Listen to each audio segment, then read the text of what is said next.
নাম ভূত.com with Russell.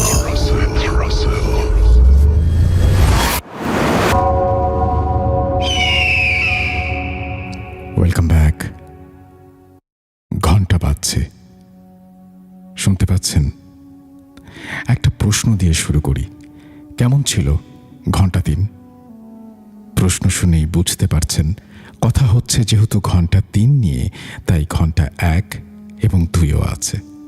কেউ হয়তো শুনেছেন, কেউ শোনেননি, কিন্তু ঘন্টা 1 আর 2 না শুনলে 3 বুঝবেন কিভাবে? এই এপিসোডটা শুধু তাদের জন্য যারা 1 আর 2 শোনেননি অথবা শুনতে গিয়ে খুঁজে পাচ্ছেন না। 143 নম্বর এপিসোডে 2022 সালে আমরা শুনিয়েছিলাম ঘন্টা 1। সম্ভবত সেটা ছিল হ্যালোউইনের বিশেষ এপিসোড। আর ঘন্টা ফিরে এসেছিল আবার 148তম এপিসোডে। বেশ আগের কথা, কিন্তু যারা একবার শুনেছেন তারা এখনো বারবার বলেন ঘন্টার কথা। আচ্ছা, এই ঘন্টা নিয়ে একটা ফিল্ম বানালে কেমন হয়? না না, হুট করে বলতে হবে না, আগে শুনুন, তারপর ভেবে বলুন। বাজছে ঘন্টা 1, শুনতে পাচ্ছেন?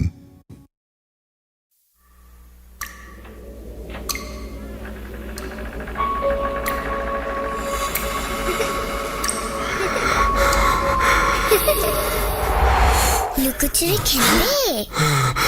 লুকোচুরি? তুমি লুকাও, আমি ঠিকই তোমাকে খুঁজে পাবো।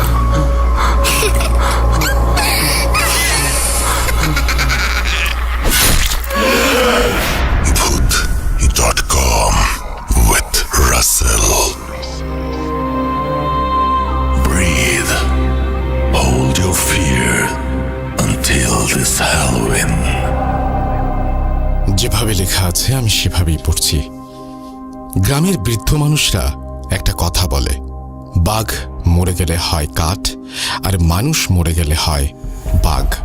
এই কথার অর্থটা এমন, বাঘ বেঁচে থাকলে মানুষ তাকে দেখে ভয় পেলেও মরে গেলে কেউ ভয় পায় না, কিন্তু মানুষ মরে গেলে অন্য মানুষের যত ভয়, একা লাশের পাশে এক মুহূর্ত যেন কেউ থাকতে চায় না। তখন যত দ্রুত সম্ভব আমরা লাশ দাফন করে ফেলি। কিন্তু এই দুনিয়ায় কিছু মানুষ আছে, আমরা লাশ দাফন করার পরেই যারা ঘন অন্ধকার কিংবা কোনো এক জ্যোৎস্না রাতে সদ্য মাটি দেয়া লাশের কবরের ওপরে কোদাল চালিয়ে লাশ চুরি করে। কি ভাবছেন এত কথা কেন বলছি?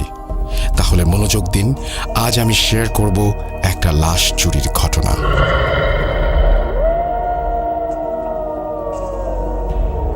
টিভিতে বা পত্রিকায় হয়তো অনেকে দেখেছেন বা পড়েছেন এমন নিউজ, কিন্তু এই ঘটনার তিক্ত অভিজ্ঞতা আমরা কজন জানি? আমি তানভীর তুষার, ভূত.com-এর মডারেটর এবং স্টোরি টেলার। এই ঘটনাটি আমাকে সংগ্রহ করে দিয়েছে সৌমিক দাস। তাকে অসংখ্য ধন্যবাদ এমন একটা ঘটনা আমার সাথে শেয়ার করার জন্য। ঘটনাটির স্থান এবং চরিত্রের নাম ছদ্মনাম ব্যবহার করা হয়েছে। আর সব লিসেনারকে জানাই হ্যালোউইনের শুভেচ্ছা। ঘটনার শুরু 2008 সালে। প্রত্যন্ত গ্রামগুলোতে তখন অভাব অনটন লেগেই থাকতো। অনেক মানুষের দুবেলা ঠিকমতো খাবারের জন্য রীতিমতো সংগ্রাম করতে হতো। অভাবের তাড়নায় অনিল তখন বেছে নেয় নিকৃষ্ট এই উপার্জনের পথ। এই চক্র তাকে অফার করে সদ্য কবর দেয়া লাশ চুরি থেকে শুরু করে তুলে নিয়ে নির্দিষ্ট জায়গায় তাদের হস্তান্তর করতে হবে, আর এতে তাকে লাশ প্রতি বেশ ভালো পরিমাণ টাকা দেয়া হবে। সে চিন্তা করল, এই অভাবের জীবনে এমন লোভনীয় অফার কোন বোকায় পায়ে ঠেলে। সে রাজি হয়ে যায়, কিন্তু একার পক্ষে তো আর এই কাজ করা সম্ভব নয়। সে তখন তার 2 বন্ধুকেও ডেকে নেয় এই কাজে। এত ভালো টাকার অফার, তারা দুজনেও রাজি হয়ে যায়। শুরু হয় তাদের কাজ। তাদের গ্রামের মাঝ দিয়ে বয়ে চলেছে একটা নদী, চারপাশে তার বন জঙ্গলে ঘেরা। আর এই নদীর মাঝ দিয়েই ছোট্ট ডিঙ্গি নৌকা চালিয়ে তারা পৌঁছে যায় দূর দূরান্তের কবরস্থানে। গ্রাম থেকে দূরে কেউ মারা গেলেই খোঁজ রাখে তারা, সময় মতো হানা দেয় কবরে। ঘন কালো অন্ধকার রাতে কিংবা হালকা জ্যোৎস্না রাতে কবর থেকে লাশ তোলে তারা, আবার নৌকায় তুলে পৌঁছে দেয় নির্দিষ্ট গন্তব্যে। এক রাতের মাঝেই কাজ শেষ, আর বেশ ভালো পরিমাণ টাকা তাদের পকেটে। এভাবেই চলছে তাদের লাশ চুরির কাজ। ঠিক কতগুলো লাশ তারা চুরি করেছিল তার নির্দিষ্ট কোনো হিসাব তাদের কাছে নেই। অনেক রাতে ঝিরিঝিরি বৃষ্টির মাঝেও তারা লাশ চুরি করেছে কবর খুঁড়ে, কিন্তু তাদের কোনো সমস্যা হয়নি। তার ভাষ্যমতে প্রথম এই কাজে ভয় লাগলেও পরে আর ভয় পাননি তারা। এমনি একদিন তারা খবর পেলেন পাশের গ্রামের একজন লোক মারা গেছে, কিন্তু সমস্যা হলো তাকে যেখানে কবর দেয়া হয়েছে সেটা অনেক পুরনো কবরস্থান আর লোকালয়ের অনেক কাছে। কিন্তু অনেক দিন কোনো লাশ চুরি না করায় তিনজনের হাত তখন ফাঁকা। তারা যে কোনো মূল্যেই হোক লাশটি চুরি করতে চায়। কবর দেওয়ার 2 দিন পরেই অমাবস্যা, আর সেই ঘন কালো অন্ধকারেই তারা সিদ্ধান্ত নেয় লাশ চুরির। সেদিন গভীর রাতে তারা 3 জন নৌকায় কোদাল, খন্তা, হারিকেন নিয়ে রওনা দেয়। Trick or treat!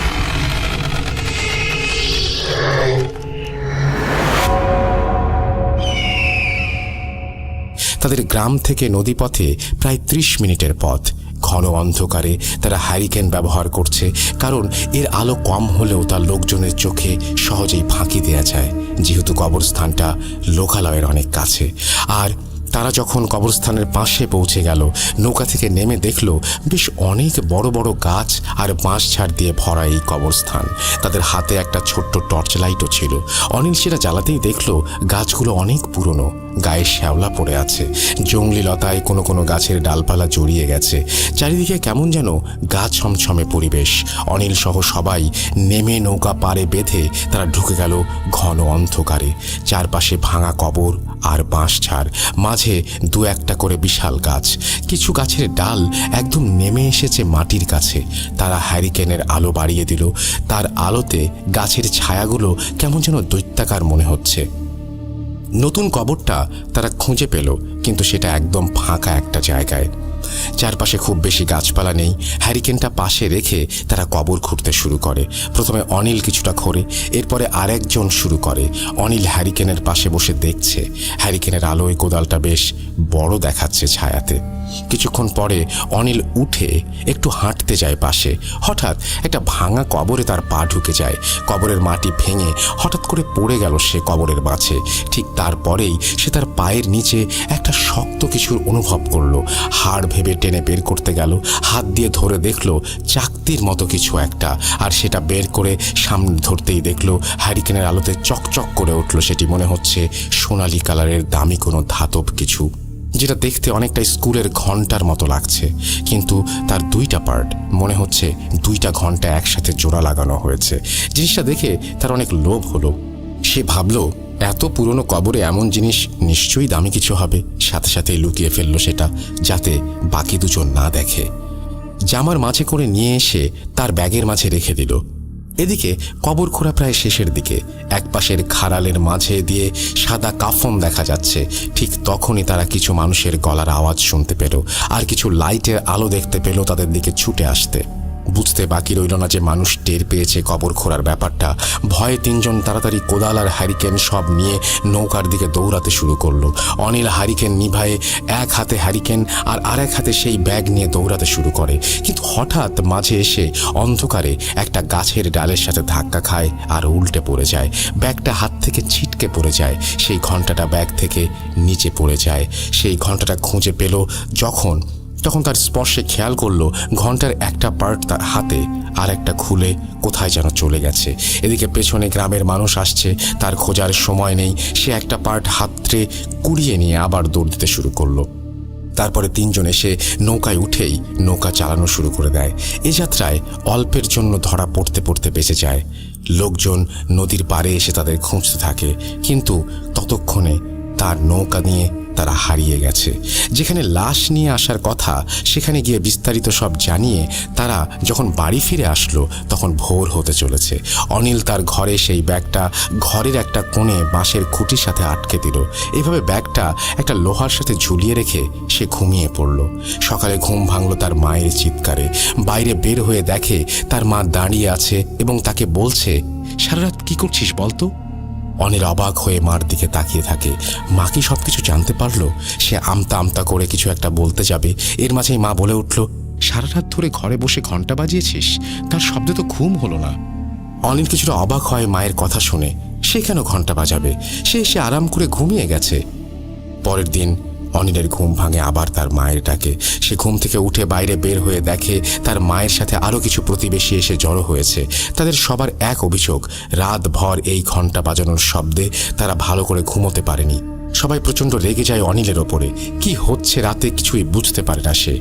তার রুম থেকে নাকি ঘন্টার আওয়াজ হয় আর সে দিব্যি ঘুমিয়ে আছে কিন্তু জানে না। অথচ বাড়ির আশেপাশের মানুষ ঘুমাতে পারেনি। সে সবার কাছে মাফ চেয়ে রুমে চলে আসে। তারপরে ব্যাগ নামিয়ে দেখে ব্যাগের ভেতরে ঘন্টাটা যেমন রেখেছে ঠিক তেমনি আছে, কোনো পরিবর্তন নেই। কিন্তু ব্যাগ আবার ওপরে রাখতে গিয়ে সে অবাক হয়ে যায়। কয়েকটি তেলাপোকা আর টিকটিকি মরে পড়ে আছে সোজা ব্যাগের নিচের মাটিতে। দেখে কিছুটা অবাক হয় অনিল। বিষয়টা আমলে না নিয়ে সে তার সব কাজ শেষ করে রাতে আবার ঘুমোতে যায়। তখন দেখে তার পোষা বেড়ালটা তার ঘরে এসেছে। সে বিছানায় শুয়ে পড়ার সাথে সাথে ঘাড় ঘুরিয়ে দেখে বিড়ালটি বসে আছে ঘন্টা রাখা তার সেই ব্যাগটার নিচে। বিড়ালটি বসে এক দৃষ্টিতে তাকিয়ে আছে তার দিকে। সেদিন রাতেও সে ঘুমিয়ে যায়। সকালে আবার কোলাহল। বাইরে যেতেই দেখে অনেক প্রতিবেশী, প্রচুর রাগ তার ওপর। প্রতিবেশীরা বলে তারা নাকি শান্তিতে ঘুমোতে পারছে না এই ঘন্টার আওয়াজে। সে সব কিছু শুনে আবার যখন রুমে ফিরে আসে দেখে বিড়ালটি ঠিক আগের মতোই একভাবে বসে আছে ব্যাগের নিচে, এক দৃষ্টিতে তাকিয়ে আছে তার খাটের দিকে। সে কিছুটা অবাক হয়ে যায়, বিড়ালটিকে পা দিয়ে ধাক্কা দেয়। বিড়ালটির সাথে সাথে উল্টে পড়ে যায়। তাড়াতাড়ি হাত দিয়ে ধরে দেখে বিড়ালটি যেভাবে ছিল ঠিক সেভাবেই চোখ খোলা রেখে মরে পড়ে আছে। এবার অনিলের প্রচুর ভয় হতে শুরু করে। কেন এমনটা হচ্ছে? প্রতি রাতে কে ঘন্টা বাজায় এটা দেখার জন্য আজ রাতে সে জেগে থাকবে বলে ঠিক করে। ভাবনা মতো রাতে ঘুমের ভান করে বিছানায় শুয়ে থাকে। অনেক রাত, কিন্তু কিছুই নেই, সবকিছু স্বাভাবিক। চোখ লেগে আসছে তার। কোনো মতেই যেন ঘুমে আর চোখ খুলে রাখা যাচ্ছে না। কখন যেন ঘুম চোখে লেগে এসেছিল তার। হঠাৎ একটা শব্দে ঘুম যেন নিমিষেই হারিয়ে গেল তার চোখ থেকে। ঘরের টিনের চালের ওপর কি যেন হেঁটে বেড়াচ্ছে এপাশ থেকে ওপাশ। সাহস করে উঠে বসলো সে। কৌতূহল নিয়ে ব্যাগটার কাছে গেল। দেখে ব্যাগ ঠিক আগের জায়গাতেই আছে, কিন্তু ব্যাগের মাঝে সেই ঘন্টাটি নেই। আবার টিনের চালের ওপরে কিছু দৌড়ানোর শব্দ। অনিল দৌড়ে বের হয়ে আসলো ঘরের বাহিরে। আধো আলোতে তাকাতেই দেখলো একটা কালো অবয়ব দ্রুত গতিতে ঘরের এক প্রান্ত থেকে অন্য প্রান্তে গিয়ে মিলিয়ে গেল। অনিল ভয়ে তখন জায়গা থেকে নড়ার শক্তি হারিয়ে ফেলেছে। তার মুখ দিয়ে কোনো আওয়াজ বের হচ্ছে না। শরীরের সমস্ত শক্তি দিয়ে চিৎকার করেও সে যেন আজ সেই শব্দ বের করতে পারছে না। মনে হচ্ছে এখনই জ্ঞান হারিয়ে ফেলবে। হঠাৎ ঘন্টার একটা মৃদু শব্দ ভেসে আসলো তার কানে। এক দৌড়ে ঢুকে গেল রুমের মাঝে। তারপরে আর কিছু মনে নেই তার। সকালে ঘুম থেকে উঠেই ব্যাগের কাছে গেল সে। ব্যাগ আর ঘন্টা যেমন ছিল তেমনই আছে, কোনো পরিবর্তন নেই। তার স্পষ্ট মনে আছে এখানে শুধু ব্যাগ ছিল, ব্যাগের মাঝের সেই ঘন্টাটি ছিল না। এই ঘন্টা থেকে সে এবার মুক্তি চায়। ব্যাগটা হাতে নিয়ে বের হয়ে গেল অনিল। একটা বড় নদীর নির্জন মোড়ে এসে দাঁড়ালো। তারপরে আস্তে করে ব্যাগ থেকে ঘন্টাটা বের করে ছুঁড়ে ফেলে দিল নদীর মাঝে। মনে হলো তার অনেক বড় একটা চিন্তা নেমে গেল মাথা থেকে। বাড়ি ফিরে আসলো সে। প্রতিদিনের মতো কাজ শেষ করে আবার ঘুমিয়ে পড়ল সে। মাঝরাতে আবার টিনের ওপরে সেই দৌড়ানোর শব্দে ঘুম ভেঙে গেল। উঠে দেখে ব্যাগ যেমন রয়েছে তেমনই আছে, ঘরের ওপরে শব্দটার নেই। ভয়ে ভয়ে বিছানা থেকে এক পা দুই পা করে নেমে এলো অনিল। ব্যাগটা যেন তাকে কাছে টানছে। এগিয়ে গেল ব্যাগটার দিকে। কাঁপা কাঁপা হাতে ব্যাগটার দিকে হাত বাড়িয়ে দিল অনিল। ব্যাগটা হাতে নিতেই খুলে যেন ভয়ের একটা প্রচণ্ড স্রোত বয়ে গেল তার শির দাঁড়ায়। ব্যাগের মাঝে সেই ঘন্টাটি, আর ঘন্টার গায়ে এখনো লেগে আছে পানি। মনে হচ্ছে এই মাত্র কেউ পানি থেকে সেটা তুলে নিয়ে এসেছে। একটা সামান্য ঘন্টা দেখেছে মানুষ এত ভয় পেতে পারে এটা সে উপলব্ধি করতে পারেনি। ব্যাগটা আবার রেখে শুয়ে পড়ল আর চিন্তা করতে থাকলো কি করা যায় এই ঘন্টা নিয়ে। সকালে ঘুম থেকে উঠে বাজারে বিক্রির জন্য নিয়ে যায় সে ঘণ্টাটি। এক ভাঙারির দোকানে বিক্রি করে ফিরে আসে সে। তারপর থেকে সবকিছুই স্বাভাবিক, কোনো সমস্যা নেই। অনিল ভাবল, যাক, অবশেষে এই যন্ত্রণা থেকে মুক্তি পাওয়া গেছে। এর ঠিক 7 দিন পরে একটা ছেলে ব্যাগ হাতে হন্তদন্ত হয়ে ছুটে আসলো তার বাড়িতে। এসেই বলল, আমাকে এক গ্লাস পানি দেন। পানি খেয়ে ছেলেটি ব্যাগটি এগিয়ে দেয় অনিলের দিকে। ব্যাগটা হাতে নিয়ে অনিল ভেতরে তাকিয়ে দেখলো সেই ঘণ্টা। ছেলেটা তার দিকে তাকিয়ে বলল, এই ঘণ্টা কেনার পরে বাবা এটাকে আমাদের বাড়িতে নিয়ে যায়। তারপর থেকে আমাদের পরিবারের কোনো কিছু ঠিক নেই। ছেলেটি কাঁপা কাঁপা স্বরে বলতে শুরু করলো, বাবা সেই ঘণ্টাটি নিয়ে এসে রুমের ভিতরে রেখে দিয়েছিল। হঠাৎ রাতে টিনের চালের ওপর ভারী কিছু একটা হাঁটার শব্দ পেয়ে ঘুম ভেঙে যায়। তিনি উঠে যান বাইরে দেখতে। দেখেন একটা কালো অবয়ব দ্রুত গতিতে এ পাশ থেকে ও পাশে চলে যাচ্ছে। বাবা অনেক ভয় পেয়ে যায়। তিনি একটা চিৎকার দিয়ে দৌড় দিবেন, ঠিক এমন সময় অবয়বটা তার দিকে তাকিয়ে একটা ধাক্কা দেয়। আমরা বের হয়ে বাবাকে অবচেতন অবস্থায় পাই। তাকে রুমে নিয়ে যাই। সকালে জ্ঞান ফেরার পরে বাবা আমাদের এই ব্যাপারগুলো বলেন। কিন্তু পরদিন থেকেই বাবার মাঝে একটা অস্বাভাবিক কিছু লক্ষ্য করি আমরা। বাবা কেমন যেন চুপচাপ হয়ে গেছেন সব সময়, কারো সাথে কোনো কথা বলেন না। হাসি খুশি মজার মানুষটা যেন এক মুহূর্তে বদলে গেল আমাদের সামনে। আমরা বুঝছিলাম না হঠাৎ কি হলো। এর 3 দিন পরে ঘটল এক ভয়ানক ঘটনা। আমাদের কয়েকটি গরু ছাগল আছে। বাবার থাকার ঘরের পাশেই আরেকটা ঘরে এগুলো রাখা হয়। মাঝরাতে হঠাৎ একটা গরুর চিৎকারে আম্মুর ঘুম ভেঙে যায়। তিনি উঠে দেখেন বাবা পাশে নেই। সেই সময় বাড়িতে চোরের উৎপাত ছিল অনেক বেশি। চোর ভেবে হয়তো শব্দ শুনে বাবা উঠে গেছেন, এটা ভেবে আম্মু নিজেও উঠে যান দেখতে কি হয়েছে। তিনি লাইট হাতে এগোতে দেখেন গোয়াল ঘরের দরজা খোলা। গরুগুলো যেমন ছিল ভয়ে শয়ে একদিকে তাকিয়ে আছে। ভেতরে যে লাইট ধরতে আম্মু দেখেন বাবা একটা ছোট বাচ্চা ছাগলের পা ধরে গলা থেকে চুইয়ে পড়া রক্ত খাচ্ছে, আর ছাগলের মাথাটা পাশে পড়ে আছে।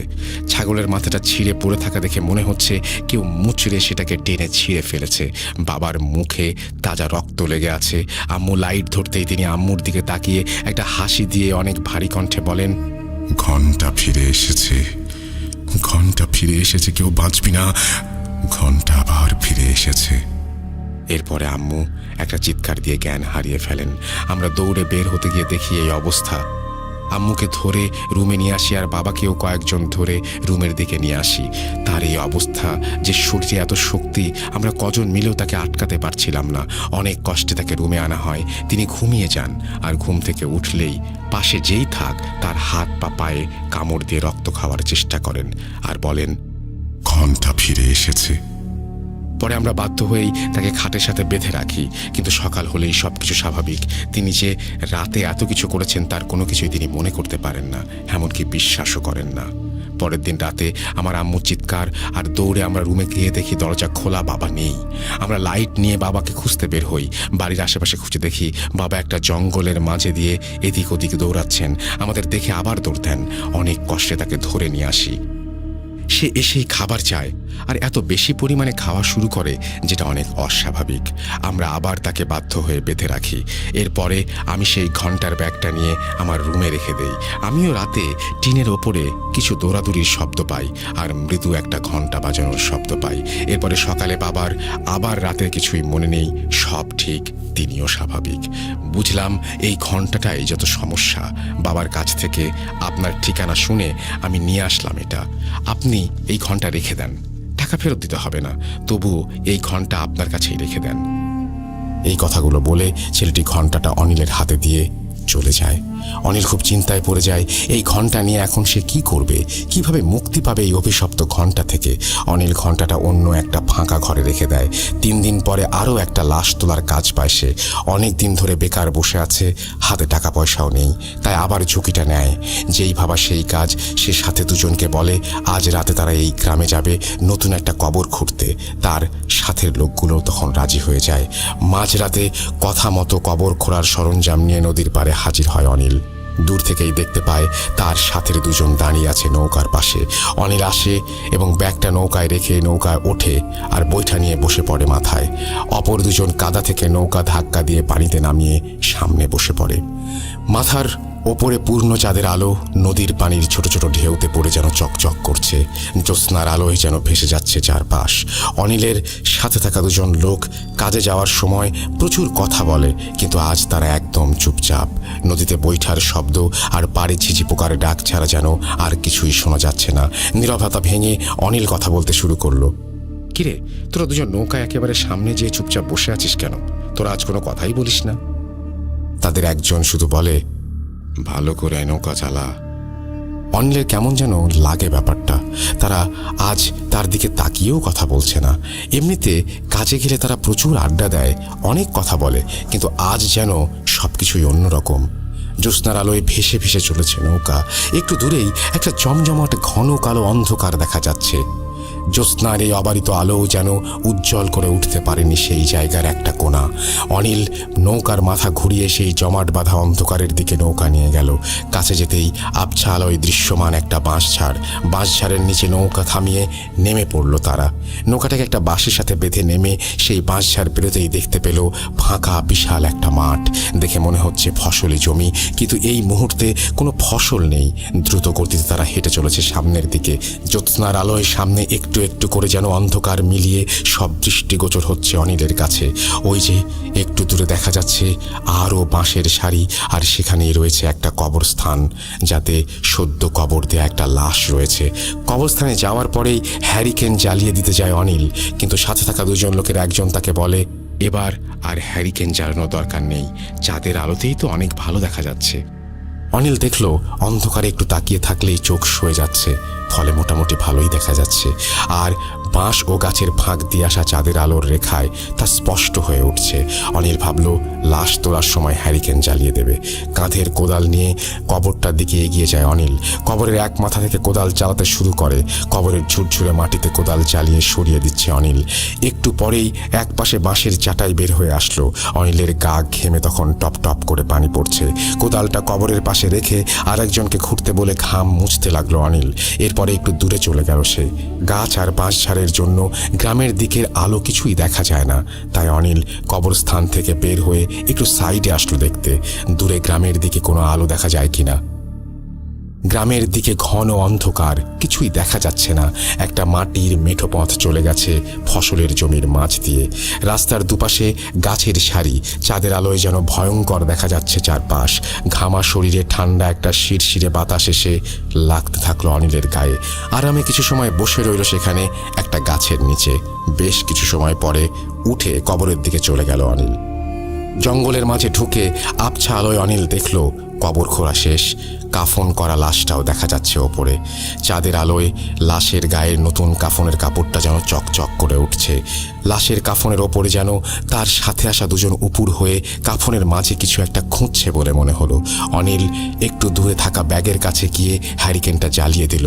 হ্যারিকেনের আলো বাড়িয়ে অনিল এগিয়ে গেল কবরের দিকে। দুজন তখনও উপুর হয়ে আছে লাশটার ওপরে। অনিল এগিয়ে যেতে একজন পেছনে তাকালো। হ্যারিকেনের লাফাতে থাকা আলোর ছটায় অনিল দেখল তার দিকে লোকটার মুখে লাশের চামড়া। পায়ের থেকে কামড়ে খাচ্ছে লাশটার একটা অংশ। অনিলের শির তারা দিয়ে ভয়ের একটা ঠান্ডা স্রোত বয়ে গেল। আর চেনা দুই লোক যেন আজ অনেক অচেনা, অনেক বড় রহস্য। এর মাঝেই তার দিকে তাকিয়ে তারা বলল, ঘন্টা ফিরে এসেছে। এই কণ্ঠ যেন অনিলের হৃৎপিণ্ড ফুঁড়ে বেরিয়ে গেল। হ্যারিকেন ফেলে ঊর্ধ্বশ্বাসে দৌড়াতে শুরু করলো অনিল। বাঁশঝাড় পার হয়ে মাঠের মাঝে থেমে গেল অনিল। দৌড়ে চলেছে নদীর দিকে। হঠাৎ দেখে সামনে দাঁড়িয়ে তার সাথেই আসা একটা লোক আবার একটা হাসি দিয়ে বলছে, ঘন্টা ফিরে এসেছে। অনিল উল্টো দিকে এক দৌড় দেয়। এই গ্রামে তার পরিচিত এক বন্ধু আছে, তার বাড়ির দিকেই দৌড়াতে শুরু করলো অনিল। কিছু দূর যেতেই অনিল একটা পুকুর দেখতে পেল চাঁদের আলোয়। সেখানে দৌড়াতে শুরু করলো অনিল। সে তখনও ঘামছে, তার হৃৎপিণ্ড যেন তখনও থামছে না। মনে হচ্ছে বুক চিরে বেরিয়ে আসবে ভয়ে। পুকুরের পাড়ে যেতেই অনিল দেখল ওপর থেকে কি যেন ধপাস করে পুকুরের পানিতে পড়ল। পুকুরের পানি যেন আন্দোলিত হয়ে উঠল। পানি এসে পাড়ে বাড়ি খেতে লাগলো। চাঁদের আলোয় অনিল দেখল সাদা কিছু একটা ভেসে আছে পানির মাঝে। অনিল একটু দাঁড়িয়ে থাকলো দেখার জন্য কি সাদা জিনিসটা কাছে আসতে অনিল ভয়ের চূড়ান্ত পর্যায়ে পৌঁছে গেল। এটা আর কিছু নয়, কাফন করা একটা লাশ। অনিল ভয়ে জ্ঞান হারানোর মতো অবস্থায় দৌড়াতে শুরু করলো। সামনে যেতেই দেখলো মাঠের মাঝে একটা বাড়ি। মনে হচ্ছে ভেতর থেকে একটা হলুদ আলোর আভা বেরিয়ে আসছে ঘরের ফাঁক দিয়ে। অনিল সেদিকে ছুটতে লাগলো। ঘরের দরজার সামনে যেয়ে জোরে জোরে দরজায় ধাক্কা দিতে শুরু করলো। এক বৃদ্ধ লোক দরজা খুলে দিল। অনিল দেখেই যেন ভেতরে প্রাণ ফিরে পেল। ঘরে ঢুকেই দেখেন আরো একজন বৃদ্ধা দাঁড়িয়ে আছে। অনিলকে এভাবে দেখে বৃদ্ধটি বলল, তোমার কি হয়েছে? এমন করে হাঁপাতে হাঁপাতে দৌড়াচ্ছ কেন? অনিল শুধু বলল, পাশের পুকুরে একটা লাশ ভেসে উঠতে দেখলাম। বৃদ্ধ কথাটা শুনেই বলল, পুকুরটা অনেক খারাপ, তোমার রাতের বেলা এদিকে আসা ঠিক হয়নি। আচ্ছা তুমি বসো, আমি দেখে আসি কি হয়েছে। বলেই একটা নতুন হ্যারিকেন জ্বালিয়ে বের হয়ে গেলেন বৃদ্ধটি। অনিল বসে রইল খাটে। বৃদ্ধা লোকটি দরজার কাছে দাঁড়িয়ে তার স্বামীর জন্য অপেক্ষা করছে। প্রায় 10 মিনিট হয়ে গেল। বৃদ্ধা লোকটি অনিলকে বসতে বলে হ্যারিকেন হাতে বের হয়ে গেল। ঘন অন্ধকারে বসে রইল অনিল। একটু পরেই তার নাকে ভেসে আসলো একটা মাংস পচা গন্ধ। অনিল দরজা খুলে বের হলো বাইরে। দেখে আরও একটা রুম এবং সেখান থেকে আসছে গন্ধটা। আর রুমে মিটমিট করে জ্বলছে একটা হ্যারিকেন। অনিল রুমটার দিকে এগিয়ে গেল। রুমে গিয়েই হ্যারিকেনের আলোয় দেখলো 2টা পচা গলা মৃতদেহ পড়ে আছে রুমের মাঝে। পাশের টেবিলে জ্বলছে হ্যারিকেন, আর গন্ধে যেন নিঃশ্বাসও বন্ধ হয়ে আসছে। অনিল ভয়ে কি করবে, কোথায় যাবে কিছুই বুঝতে পারছে না। পাগল প্রায় হয়ে আবার দৌড়াতে শুরু করে সে। এবার কোথাও না, এবার তাকে নৌকার কাছে যেতে হবে, বের হতে হবে এই মৃত্যুপুরী থেকে। অনিল দৌড়াতে শুরু করে ফাঁকা মাঠ দিয়ে সেই নদীর দিকে যেখানে তার নৌকা বাঁধা। কতক্ষণ ধরে অনিল দৌড়েছে তার খেয়াল নেই, শুধু মনে হচ্ছে এখান থেকে বের হতে হবে। অনিল যখন নদীর প্রায় কাছে চলে আসছে, আবার দেখে তার সাথের 2জন লোক তার পেছন পেছন দৌড়াচ্ছে। কিন্তু তাদের ভাবটা এমন, তারা অনিলকে ধরতে চায়, যেন লাশের মতো কামড়ে ছিঁড়ে ফেলতে চায় অনিলকে। অনিল দৌড়ে এক লাফে নৌকায় উঠে যায়, বৈঠা হাতে নৌকা চালাতে শুরু করে।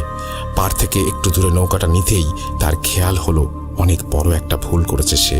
ভয়ে নৌকার এত তাড়াহুড়া করে উঠেছে যে নৌকার অপর মাথায় একটা লাশ আছে সেটা খেয়ালই করেনি। নদীর মাঝে চাঁদের আলোয় যেন স্পষ্ট দেখা যাচ্ছে সেই কাফন করা লাশ। পাড়ের দিকে তাকিয়ে এখনো দেখা যাচ্ছে সেখানে দাঁড়িয়ে আছে তার সাথের 2জন। নৌকা চলার সময় ঝিরিঝিরি বাতাস বয়ে চলেছে, আর সেই বাতাসে লাশের শরীরের কাফনের কাপড় উঠছে, আর পায়ের কাছে কাফনের কাপড় দিয়ে লাল হয়ে চুইয়ে পড়ছে রক্ত। সামনেই চাঁদের আলোয় দেখা যাচ্ছে নদীর অপর প্রান্ত। অনিল নৌকাটা জোরে একটা ধাক্কা দিয়ে জ্ঞান হারিয়ে ফেলে। সকালে মানুষের কোলাহলে তার জ্ঞান ফিরে আসে। সেই নৌকায় গলয়ের মাঝে পড়ে আছে, আর তার বাড়ির লোক তার মাথায় পানি দিচ্ছে নৌকাতেই। সূর্যে তখন প্রচুর জ্বর।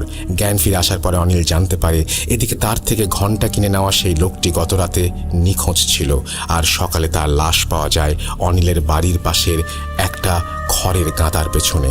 লাশের গায়ে ছিন্ন ভিন্ন অবস্থা, মনে হয় আঁচড়ে তুলে নিয়েছে কেউ চামড়াগুলো শরীর থেকে। অনিল তখনও বাসার কাউকে কিছুই জানায়নি। তার মনে হতে লাগলো এবার কি তার পালা? এই ঘন্টা ফিরে আসায় এবার কি তাকে মরতে হবে? ভয়ে শিউরে উঠল অনিল। শির দ্বারা দিয়ে নেমে আসলো ভয়ের একটা ঠান্ডা স্রোত। কি ভাবছেন এখানেই শেষ? ঘন্টা যখন ফিরে এসেছে, ঘটনা তবে শুরু এখান থেকেই। কি ছিল সেই রহস্যময় ঘন্টা? কোথা থেকে ফিরে এসেছে এটি? অনিলের ভাগ্যে কি ঘটেছিল? এই প্রশ্নগুলো কি ঘুরপাক খাচ্ছে আপনার মাথায়? তাহলে ভাবতে থাকুন, আর এই ঘটনার সব রহস্য উন্মোচন করতে অপেক্ষা করুন ঘটনার পরবর্তী অংশের জন্য। খুব তাড়াতাড়ি আসতে চলেছে ভূত.com-এর পরবর্তী কোনো এক এপিসোডে। আল্লাহ হাফিজ।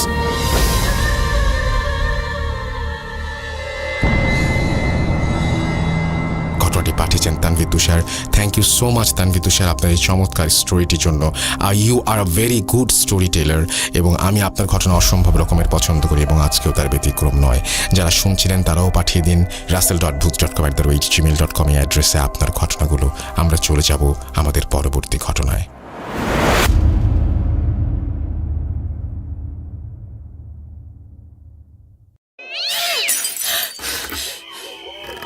আজ আবার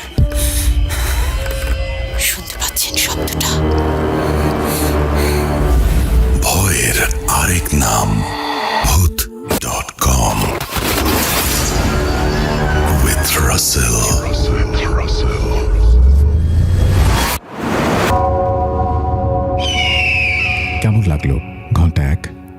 এবার শুনুন ঘন্টা 2। আমার মনে হয় ভালো লাগবে। কথা না বাড়িয়ে চলুন শুরু করা যাক। You never were alone.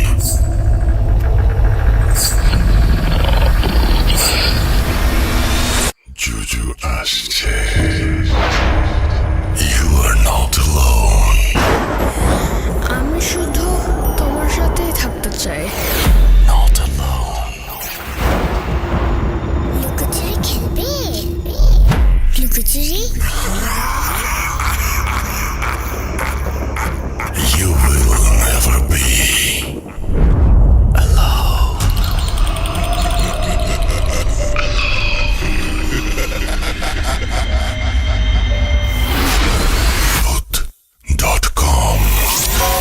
The fear returns with Russell.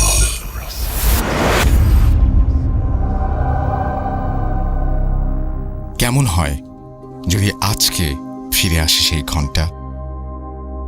ঘন্টা নিয়ে আমরা কথা বলছি অনেক দিন থেকে, এবং ঘন্টার এই ঘটনার জন্য আপনারা অপেক্ষা করছেন অধীর হয়ে। আর সেই তানভীর তুষারের ঘন্টার ঘটনাই আজকে শোনাবো আপনাদের। যেভাবে লেখা আছে আমি সেভাবেই শুরু করছি। রহস্যময় ঘন্টার রেখে যাওয়া সেই প্রশ্নগুলো কি মনে আছে আপনাদের? আমি তানভীর তুষার। এই ঘটনাটি আমাকে সংগ্রহ করে পাঠিয়েছেন সৌমিক দাস। অনিল লাশ চুরি করতে গিয়ে খোঁজ পায় একটি অদ্ভুত ঘণ্টার, আর তা তার জীবনকে করে তোলে দুর্বিষহ। এরপরে অনিলকে যখন নৌকার মাঝে পাওয়া যায়, তারপরে তাকে বাড়িতে আনা হয়। বাড়িতে আনার পরে তার সাথে কাজ করা সেই দুইজন তাকে দেখতে যায়, আর অনিল জানতে পারে তারা সেদিন তার সাথে লাশ তুলতে যায়নি। তারা যখন নদীর পাড়ে পৌঁছায় তখন সেখানে কাউকে দেখেনি, না অনিল আছে না নৌকা বাঁধা আছে ঘাটে। তারা ভাবে অনিল হয়তো নৌকাটা অন্য কোথাও রেখেছে। তারা বেশ অনেক সময় অপেক্ষা করে যখন দেখে অনিল এখনো আসে না বাড়ি থেকে, তখন তারা বুঝতে পারে অনিল হয়তো আজকে আর আসবে না। তাই তারা ফিরে চলে যায় বাড়িতে। তারা যে সময়ের কথা অনিলকে বলে, অনিল খেয়াল করে তার আসার আগেই অনিল নৌকা নিয়ে সেই জায়গা থেকে দুজনকে তুলে লাশ তুলতে চলে যায়। অনিলের সাথে সেই দুইজন কে ছিল তা অনিলের অজানাই থেকে যায়। অনিলের তখন শরীরে প্রচুর জ্বর। বাড়িতে সবাইকে জানায় মাছ ধরতে গিয়ে ভয় পেয়ে তার এই অবস্থা হয়েছে। পাশের একজন কবিরাজ এসে তাকে ঝাড়ফুঁক করে, কিন্তু সেই ঘণ্টা থেকে সে যেন নিস্তার পায় না। সে এক কাহিনী প্রতি রাতেই। ঘণ্টার শব্দ ভেসে আসে, আর তার মনে হয় বাইরে কেউ দৌড়ে বেড়ায়। বেশ বিরক্ত হয়ে যায় অনিল। আর মৃত্যু ভয় তো আছেই। এভাবে তো আর বেঁচে থাকা যায় না। প্রতি রাতে মৃত্যু নিয়ে ভয়। রাত হলেই যেন নেমে আসে এক ভয়াবহতা। তাই অনিল এবার কিছু একটা করতে চায় এই ঘণ্টার। অনিলের বাবা সেই সময় 3 গ্রাম পরে দর্জির কাজ করত। ছেলের এই দুর্ঘটনার কথা তার কানেও যায়, যদিও তিনি 2-3 সপ্তাহ পর পর বাড়িতে আসেন। কিন্তু এই ঘটনা শোনার পর সেদিন কাজ শেষ করেই তিনি বাড়িতে রওনা দেন। তার দোকান থেকে 2 গ্রাম পরে মাঠের মতো একটা জায়গা পার করে নিজের গ্রামে আসতে হয়। সেদিন কাজ শেষ করতে করতে বেশ ভালো রাত হয়ে যায় তার। তিনি যখন 2 গ্রাম পার করে মাঠে নেমে পড়েন, তখন বেশ অন্ধকার ছেয়ে গেছে। আবছা দেখা যাচ্ছে সবকিছু। পেছনের গ্রাম আর দেখা যাচ্ছে না, অন্ধকারে তা মিলিয়ে গেছে। সামনের গ্রামও দেখা যাচ্ছে না। তিনি মাঠের মাঝামাঝি, হাতে একটা ছোট লাইট, যার আলো বলতে ওইটুকুই পথের একটু জায়গা থেকে কোনো রকমে দেখা যায়। লাইটের চার্জ নেই। এদিকে ঠিক তখনই কানে ভেসে আসলো মৃদু এক ঘণ্টার শব্দ। বেশ অবাক হয়ে যান তিনি। এই রাতে এই ফাঁকা মাঠে ঘণ্টা বাজায় কে?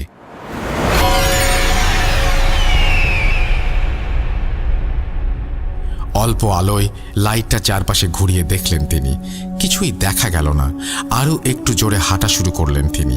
এবার মনে হলো শব্দটা তাকে ঘিরে চক্রাকারে ঘুরছে। থেমে গেলেন তিনি। কি হচ্ছে আর এখন ঠিক কি করা উচিত, কিছু যেন মাথায় কাজ করছে না তার। হঠাৎ মনে হলো ঘণ্টার শব্দটা সামনে থেকে ধেয়ে আসছে তার দিকে, আস্তে আস্তে যেন জোরালো হয়ে উঠছে শব্দটা। শব্দটা যত কাছে আসছে তত একটা ছোট অবয়ব যেন অন্ধকার ফুঁড়ে বেরিয়ে আসছে তার দিকে। একটু পরেই তিনি দেখলেন বামন আকৃতির মানুষ একটা ঘণ্টা বাজাতে বাজাতে এগিয়ে আসছে তার দিকে। লোকটি খুব বেশি হলে 3 ফুট লম্বা হবে। তার পরনে সাদা ধপধপে ধুতি আর গলা থেকে ঝুলে আছে একটা পৈতা। বামনটি ঘণ্টা বাজাতে বাজাতে পাশ কাটিয়ে চলে যায় অনিলের বাবার। তিনি কিছুটা অবাক হয়ে যান, এত রাতে এই লোক কোথা থেকে আসলো, আর এই ফাঁকা মাঠে এই অন্ধকারেই বা সে ঘণ্টা বাজিয়ে কি করে। এসব ভাবতে ভাবতে তিনি আবার হাঁটা দিলেন বাড়ির পথে। কিছু দূর আসতেই আবার সেই ঘণ্টার শব্দ। এবার ভেসে আসছে পেছন থেকে, আবার আগের মতো পেছন থেকে আস্তে আস্তে জোরে শব্দটা ভেসে আসছে কাছে। হঠাৎ পাশ কাটিয়ে পিছন থেকে সামনে এগিয়ে গেল সেই বামন। তিনি আরও জোরে হাঁটা দিলেন, কিন্তু এই বামনের সাথে তার কোনো মতেই তিনি হেঁটে পেরে উঠছিলেন না। এবার একটা নির্দিষ্ট দূরত্ব রেখে হাঁটা শুরু করলো বামন, আর তিনি লাইট মারলেন বামনের দিকে বিরক্ত হয়ে, আর জোরে ডাক দিয়ে বললেন, এই তুমি কে বলো তো? এই রাতের বেলা আমার সাথে এমন করছো কেন? বামনটি থেমে গেল। এটা দেখে অনিলের বাবাও থেমে গেলেন। বামনটি পেছনে ফিরে কিছুটা এগিয়ে আসলেন তার দিকে। এরপরে মুখটা গম্ভীর করে বললেন, সাবধানে থাকিস তোরা সবাই। অনেক বড় ভুল হয়েছে, অনেক বড় ভুল, অনেক বড় শক্তি। তোরা কি পারবি এই শক্তির মোকাবেলা করতে? ঘণ্টা ফিরে এসেছে, ঘণ্টা ফিরে এসেছে, ঘণ্টা ফিরে এসেছে। বলেই পিছনে ফিরে অন্ধকারে হেঁটে মিলিয়ে গেল বামনটি। অনিলের বাবা কিছুই বুঝতে পারল না কি হলো বা কি বলে গেল। তিনি মনে করলেন অনেকদিন গ্রামে নেই, তাই হয়তো নতুন কোনো পাগল এসেছে গ্রামে। ব্যাপারটা তেমন পাত্তা না দিয়ে তিনি বাড়ি চলে গেলেন। বাড়িতে যেয়ে খাওয়া দাওয়া শেষ করে ঘুমিয়ে পড়লেন। অনেক পথ হেঁটে এসেছেন, শরীর বড্ড ক্লান্ত। ঘুমে যেন তার চোখ বন্ধ হয়ে আসছে বারবার। যা কিছু হয়েছে বাড়িতে কাল সকালে কথা বলা যাবে। ঘুমিয়ে পড়লেন তিনি। হঠাৎ একটা মৃদু শব্দে ঘুম ভেঙে গেল তার। মনে হচ্ছে টিনের চালের ওপর দিয়ে কেউ হেঁটে যাচ্ছে। উঠে বসলেন তিনি। এর মাঝেই সেই পরিচিত ঘণ্টার শব্দ। বেশ বিরক্ত হয়ে যান। শব্দটা আস্তে ধীরে আবার আগের মতো কাছে এগিয়ে আসছে। শব্দটা এখন যেন অনেক বেশি তীব্র, আগের মতো এতটা মৃদু না। কান ঝালাপালা হয়ে যাচ্ছে। অনিলের মা উঠে বসলেন পাশে। অনিলের মা বললেন, হয়েছে, এই শব্দটা শুনতেছেন? এই সমস্যা বাড়ির। এই থেকেই যেন এত কিছুর শুরু হয়েছে। রাতে বাড়ি আসার সময়ের সেই অদ্ভুত ব্যাপারটা অনিলের বাবা বললেন। দুজনের কেউ কিছু বুঝতে পারল না। সারা রাত আর ঘুম হলো না। তার মনে হচ্ছে অনিলের ঘর থেকে ঘণ্টা বেজেই চলেছে, বেজেই চলেছে, বেজেই চলেছে। সকালে ওঠার পরে অনিলের ঘরের সামনে গেল তার বাবা। অনিলকে ডেকে বলল, কি হয়েছে তোমার? সারা রাত ধরে এই যে ঘণ্টা বাজালে, এতে ঘুমানো তো দায় হয়ে গেছে। অনিল তখন সব ঘটনা খুলে বলে তার বাবাকে। তবে লাশ চুরির কথাটা না বলে সে মাছ ধরতে যে ঘণ্টাটা পায় নদীর পাড়ে এটা জানায়। তার বাবা সব শুনে তারা দুজনে মিলে খোঁজ করতে থাকে এমন একজনকে যে পারবে এই বিপদ থেকে তাদের রক্ষা করতে। বেশ কদিন খোঁজা হলো এমন লোক, আর তার মাঝেও তাদের বাড়িতে এই অত্যাচার চলমান। এর মাঝে হঠাৎ 5 দিন পরে এমন এক লোকের খোঁজ পায় তারা যে এই সব কাজ করে থাকে। দুজনে মিলে ঠিক করলো আজই বিকেলে এই ঘণ্টা সাথে করে নিয়ে যাবে সেই লোকের কাছে। যে করেই হোক এর থেকে মুক্তি পেতে হবে। বিকেলে দুজন রেডি হয়ে চলে গেল সেই লোকের কাছে। অনিলের কাছে হাতে সেই ঘণ্টার ব্যাগ। লোকটার কাছে যাওয়ার পরে ঘণ্টার ব্যাগটা দিয়ে এর সমস্যার কথা খুলে বলল অনিল।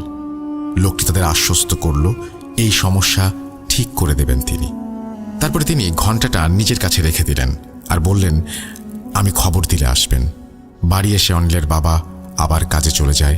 বেশ শান্তিতে আছে তারা, আর কোনো সমস্যা নেই। হাঁপ ছেড়ে বেঁচেছে অনিল। মনে হলো অনেক বড় বোঝা নেমে গেছে বুক থেকে। এর প্রায় 10 দিন আর কোনো সমস্যা হলো না, সবকিছু স্বাভাবিক। অনিল বাবা আবার আসছেন একদিন আগে বাড়িতে। অনিল আর তার বাবা উঠোনে বসে গল্প করছে সকালবেলা। হঠাৎ দেখলেন দূর থেকে একটা লোক আসছে তাদের দিকে। সেই লোক কাছে এসে বলল, আপনারা যাকে ঘন্টা দিয়ে এসেছিলেন তিনি আমাকে পাঠিয়েছেন। আপনাদের যত দ্রুত সম্ভব দেখা করতে বলেছেন, আর সম্ভব হলে এখনই আমার সাথে যেতে বলেছেন আপনাদের। অনিল আর তার বাবা রেডি হয়ে লোকের সাথে চলে যায়। লোকটি তাদের নিয়ে সোজা চলে গেলেন একটা হাসপাতালের দিকে। তারা কিছুটা অবাক হয়ে জিজ্ঞেস করল, এদিকে কেন? লোকটি তাদের বলল, আপনারা আসেন, আমি কিছু জানি না, তিনি আপনাদের সব বলবেন। অনিল আর তার বাবা যেয়ে দেখলেন একটি বেডে ডান হাত আর মাথায় ব্যান্ডেজ করা অবস্থায় শুয়ে আছে সেই কবিরাজ। অনিল আর তার বাবাকে দেখে কেঁদে ফেললেন সেই লোক। অনিল এগিয়ে এসে বলল, আপনার এই অবস্থা হয়েছে কি করে? লোকটির চোখ ছলছল করে উঠল। কান্না জড়ানো কণ্ঠে অনিলের দিকে তাকিয়ে বলল, আমার অনেক বড় সর্বনাশ হয়ে গেছে। আমার ছেলেটা নেই, ও কেড়ে নিয়েছে আমার ছেলেকে। বলেই কেঁদে উঠল লোকটি। তার চোখ দিয়ে গড়িয়ে পড়ল পানি। চোখটা মুছে লোকটি বলতে শুরু করল, তোমরা যখন আমাকে ঘন্টা দিয়ে গেলে তারপরে থেকেই ঘটতে থাকে অস্বাভাবিক সব ঘটনা। আমি জীবনে অনেক সমস্যা ঠিক করেছি, তাই এটা নিয়ে আমার তেমন কোনো চিন্তা ছিল না। আমি ঘন্টাটি আমার ছেলের ঘরে রেখেই ঘুমিয়ে গিয়েছিলাম। কিছু কাজ নিয়ে ব্যস্ত ছিলাম 2 দিন, কিন্তু প্রথম রাত থেকে একটা ঘন্টার শব্দ শুনতে পেতাম আমরা সবাই। মনে হতো বাড়ির চারপাশে সেটি চক্রাকারে ঘুরছে। আস্তে আস্তে তা এত বেশি তীব্র হয়ে উঠল যে ঘুমানো দায় হয়ে গেল। পরদিন আমি ঘন্টাটা নিয়ে বসি খোঁজ করার জন্য। সেদিন কিছু জানতে পারিনি, আর ঘন্টাটা রেখে রাতে শুয়ে পড়ি। সেদিন রাতে খেয়াল করি আমার টিনের চালের ওপর দিয়ে কেউ এ মাথা থেকে ও মাথা দৌড়ে যাচ্ছে। আমি উঠে বসলাম, তবে আজ ঘন্টার শব্দটা কেমন যেন একদিক থেকে ভেসে আসছে, চারপাশে ঘুরছে না। শব্দটা আস্তে আস্তে তীব্র হতে শুরু করলো। আমি লাইট হাতে বের হয়ে পড়লাম। তখন মনে হলো শব্দটা আমার ছেলের ঘর থেকে আসছে। আমার বউ সহ আমি ছেলের ঘরের দিকে গেলাম। গিয়ে দেখি দরজা ভেতর থেকে দেয়া। আমরা এত ডাকাডাকি করি, ছেলে কোনো উত্তর দেয় না। রুম থেকে একভাবে সেই ঘন্টার শব্দ হয়েই আসছে তো হয়েই আসছে, কোনো নিস্তার নেই। আমরা দরজার খিল ভেঙে ভেতরে গিয়ে দেখি আমার ছেলে ঘন্টা হাতে দাঁড়িয়ে আছে, আর ঘন্টা বাজিয়ে যাচ্ছে এক মনে। আমরা যেভাবে ঢুকলাম বা তার সামনে দাঁড়িয়ে আছি, এটাতে তার বিন্দুমাত্র কোনো হেলদোল নেই। ওর মা ওকে ধাক্কা দিল, তাও কথা বলে না, একভাবে ঘন্টা বাজিয়ে যাচ্ছে। এদিকে দেখি ঘন্টা দিয়ে হাত কেটে রক্ত বের হয়ে যাচ্ছে তার, তাও সে ঘন্টা বাজিয়ে যাচ্ছে। আমি কিছু পানি এনে দোয়া পড়ে তার গায়ে ছিটিয়ে দিতেই সে স্বাভাবিক হয়ে গেল, আর জানতে চাইল এত রাতে আমরা তার রুমে কেন, আর তার হাতে এটা কি, তার হাত কেটে গেল কি করে। আমি এত প্রশ্নের উত্তর না দিয়ে শুধু বললাম, কিছু হয়নি, তুমি ঘুমাও। রাতে আর কোনো সমস্যা হয়নি। রাতে আমি খুব চিন্তায় ছিলাম এই ব্যাপারটা নিয়ে। আগে অনেক কাজ করেছি, কিন্তু আমার পরিবারের ওপরে তো এমন কোনো সমস্যা নেমে আসেনি। সকালে ঘুম থেকে উঠেই আমি ছেলেকে ওর নানির বাড়িতে পাঠিয়ে দিলাম। একদিন পরে রাতে আমি আবার ঘন্টা নিয়ে বসলাম। আমার পরিচিত এক জিনের মাধ্যমে খোঁজ নিয়ে জানলাম, যা অনেক অস্পষ্ট। শুধু সে এটুকু জানালো, এটা অনেক শক্তিশালী একটি জিনের শক্তির উৎস, আর সেই জিনের রয়েছে অসংখ্য শক্তিশালী জিন বাহিনী। তারা তাকে ওস্তাদ বলে মানে, আর এর বিরুদ্ধে আমি কোনো কিছু করতে পারবো না। এই ঘন্টার ফিরে আসা উচিত হয়নি। ঘন্টা ফিরে এসেছে আবার। এসব শুনে আমিও কিছুই বুঝতে পারলাম না যে সে কি বলছে। অনেক চিন্তায় পড়ে গেলাম ব্যাপারগুলো নিয়ে। এরপরে আমি ভাবছি কি করা যায় এখন। এর মাঝেই মাঝরাতে বাইরে থেকে কেউ একজন আমার নাম ধরে ডেকে উঠল। আমি বাইরে যেতেই সে বলল, তোর ছেলে অনেক অসুস্থ, তাড়াতাড়ি যা ওর কাছে, না হলে ওকে বাঁচাতে পারবি না। ঘন্টা ওকে নিয়ে যাবে, শেষ করে ফেলবে ওকে। বলেই লোকটি যেন অন্ধকারে মিলিয়ে গেল। আমি কি করব বুঝতে না পেরে বাড়ি থেকে বের হয়ে পড়লাম আমার শ্বশুর বাড়ির উদ্দেশ্যে। আমার বাড়ি থেকে আমার শ্বশুর বাড়ি প্রায় 10 কিলোমিটারের পথ। এর মাঝে আবার নদীও পার হতে হবে। এই মাঝরাতে আমি কোনো যানবাহন বা নৌকা পাবো কিনা জানি না, কিন্তু আমি তবুও সময় নষ্ট না করে বেরিয়ে গেলাম। রাস্তা দিয়ে হেঁটে আমি ফসলি জমি আর মাঠের মাঝে দিয়ে হাঁটা শুরু করলাম। আমি হাঁটছি আর শিরশির করে বাতাস এসে লাগছে আমার মুখে। চারপাশে ঘন কালো অন্ধকারে ঘেরা, এর মাঝেই যেন সেই ঘণ্টার শব্দটা আমি মৃদু শুনতে পাচ্ছিলাম আমার চারপাশে। এটা একটা বৃত্তাকারে আমার চারপাশে ঘুরছিল। আমি চারপাশে লাইট মারলাম, কিন্তু কিছুই দেখতে পাচ্ছিলাম না। এমনভাবেই আমি নদীর চারপাশে পৌঁছে গেলাম। চারপাশে শুনশান নীরবতা, নদীর পানির শব্দ ছাড়া আর কিছু নেই। নদীর ঘাটে নামলাম, দেখি 2টা নৌকা বাঁধা আছে। পাশেই একটা খড় দিয়ে বানানো ডেরা ঘর। সেদিকে তাকিয়ে আমি জোরে ডাক দিলাম, কোনো মাঝি ভাই আছে নদীর পাড়ে? কিন্তু কোনো উত্তর নেই। আমি আবার জোরে ডাক দিলাম, কোনো মাঝি ভাই আছে? থাকলে আমাকে নদীটা পার করে দিন। কিন্তু কোনো উত্তর নেই। আমি আবার জোরে ডাক দিলাম, এবারও কোনো উত্তর নেই। ভাবলাম কেউ হয়তো নেই, তাই আমি একটা নৌকার বাঁধন খুলে উঠে পড়লাম। সকালে এসে তাদের বুঝিয়ে দিয়ে বলবো এই আশায়। আমি তেমন ভালো নৌকা চালাতে পারছিলাম না, কিন্তু আমাকে যেতেই হবে। একজন বাবার কাছে তার সন্তানের চেয়ে বড় আর কিছু নেই। আমি যখন মাঝ নদীতে, তখন হঠাৎ দেখি নৌকার সামনের মাথায় কিছু একটা বসে আছে। আমি লাইটটা জেলে নৌকার পাটাতনের ওপরে রেখে দিয়েছিলাম, আর সেই আলোতেই দেখি সেখানে বামন আকৃতির সাদা ধুতি পরা একটা লোক বসে আছে। তার হাতে একটা ঘণ্টা, গলা থেকে ঝুলে আছে একটা পৈতা। আমি তখন নৌকা নিয়ে মাঝ নদীতে। সে আমার দিকে তাকিয়ে বলল, এতক্ষণে আপনার ছেলে হয়তো আর এই দুনিয়াতে নেই। ঘন্টা হয়তো তাকে মেরে ফেলেছে। আমি চিৎকার করে রাগান্বিত কণ্ঠে বললাম, কে তুমি? উত্তর দিল, আমি সাদা ঘন্টা। আমি তোমাকে সাবধান করতে এসেছি। এই ঘন্টা শুধু মৃত্যুই নিয়ে যায়। এটা বলেই লোকটা যেন আমার সামনে থেকে হারিয়ে গেল অন্ধকারে। আমি ততক্ষণে ওপারে পৌঁছে গেছি। নৌকাটা গাছের সাথে বেঁধে তাড়াতাড়ি হাঁটা দেয় সেই বাড়ির দিকে। আমি যখন পৌঁছালাম, দেখি বাড়িতে অনেক কোলাহল, অনেক লোকজন এসে গেছে। আমি দৌড়ে গেলাম বাড়ির ভেতরে। দেখি মেঝেতে পড়ে আছে আমার ছেলে, গায়ে অসংখ্য আঁচড়ের দাগ, শরীর থেকে তখন রক্ত পড়ছে। আমি ওকে সাবধানে রাখার জন্য এই বাড়িতে পাঠিয়ে দেই, আর এখানে ওর অবস্থা করেছে যা দেখে প্রচুর রাগ হয় আমার। আমার ছেলেটার কি দোষ করেছে? তার কেনই অবস্থা হবে? আমি পরদিন ছেলের লাশ নিয়ে বাড়ি ফিরে যাই, আর আমার ছেলের এই অবস্থা করার জন্য প্রতিশোধ নিতে চাই। তাই গতদিন রাতে আমি একা একা রুমে বসে আমার সর্বোচ্চ শক্তি দিয়ে চেষ্টা করতে থাকি, যে করেই হোক আমি একে শেষ করে ছাড়ব। যখন আমি আমার কাজ শুরু করি, তখন বাইরে প্রচুর পরিমাণে ঘণ্টার শব্দ আসতে থাকে। আমি বেশ বিরক্ত হয়ে যাই। এর মাঝেই শুরু হলো ঝোড়ো বাতাস। মনে হলো সবকিছু তোলপাড় করে নিয়ে যাবে। হঠাৎ দরজা খুলে যায়, প্রচুর বাতাস ঢুকতে থাকে রুমে। আমার সবকিছু এলোমেলো করে দিচ্ছিল চারপাশে। হঠাৎ কিছু একটা বাতাসের বেগ রুমে ঢুকে আসলো। আমি কিছু বুঝে ওঠার আগেই মনে হলো আমাকে ওপরে তুলে মাটিতে ছুঁড়ে ফেললো। এরপরে আর কিছু মনে নেই। জ্ঞান ফিরে দেখি আমি হাসপাতালের বেডে। আমার ছোট্ট গোছানো পরিবারটা কেমন তছনছ হয়ে গেল। আমি এটা কিছুতেই মেনে নিতে পারবো না। আমি এই অভিশপ্ত ঘণ্টা থেকে দূরে থাকতে চাই। তোমরা এটা নিয়ে যাও। আমি একটা লোকের সন্ধান দিচ্ছি, তোমরা তার কাছে যাও। তিনি হয়তো কিছু করতে পারবে। তার বউ ঘণ্টার ব্যাগটা এগিয়ে দিল অনিলের দিকে। অনিল আর তার বাবা হাসপাতাল থেকে বের হচ্ছে আর চিন্তা করছে এখন তারা কি করবে। এই ঘণ্টা থেকে কি কোনোই নিস্তার নেই? ঘণ্টার ব্যাগটা হাতে নিয়ে বাড়ি ফিরে আসলো অনিল আর তার বাবা। দুজনের মুখে চিন্তার ছাপ। এই ঘণ্টা থেকে কি আসলেই তাদের নিস্তার নেই? দুদিন পরে হুজুরের দেয়া ঠিকানায় তারা যায়, তাদের গ্রাম থেকে বেশ খানিক দূরে। এবার অনিল তার বাবা আর অনিলের এক চাচাতো ভাইকে সাথে নেয় সে। যেহেতু বেশ ভালোই দূরের পথ আর নৌকা যোগে যেতে হয় সেখানে, তাই 3 জন চলে যায় তারা। ঠিকানায় গিয়ে দেখে তিনি বেশ বড় মাপের কবিরাজ। অনেক লোক বসে আছে, তাদেরও সিরিয়াল দিতে হলো। তারা পৌঁছালো দুপুরে, কিন্তু সবকিছু শেষ করে যখন তাদের ডাক পড়ল, তখন পড়ন্ত বিকেল। চারপাশে রোদের রেখা ক্ষীণ হয়ে আসছে।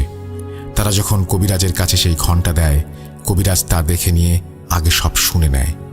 তারপরে বলে, আপনারা ঘণ্টাটা রেখে যান, 7 দিন পরে আবার আসবেন। আমি 7 দিনের মাঝে এটা নষ্ট করে দেব।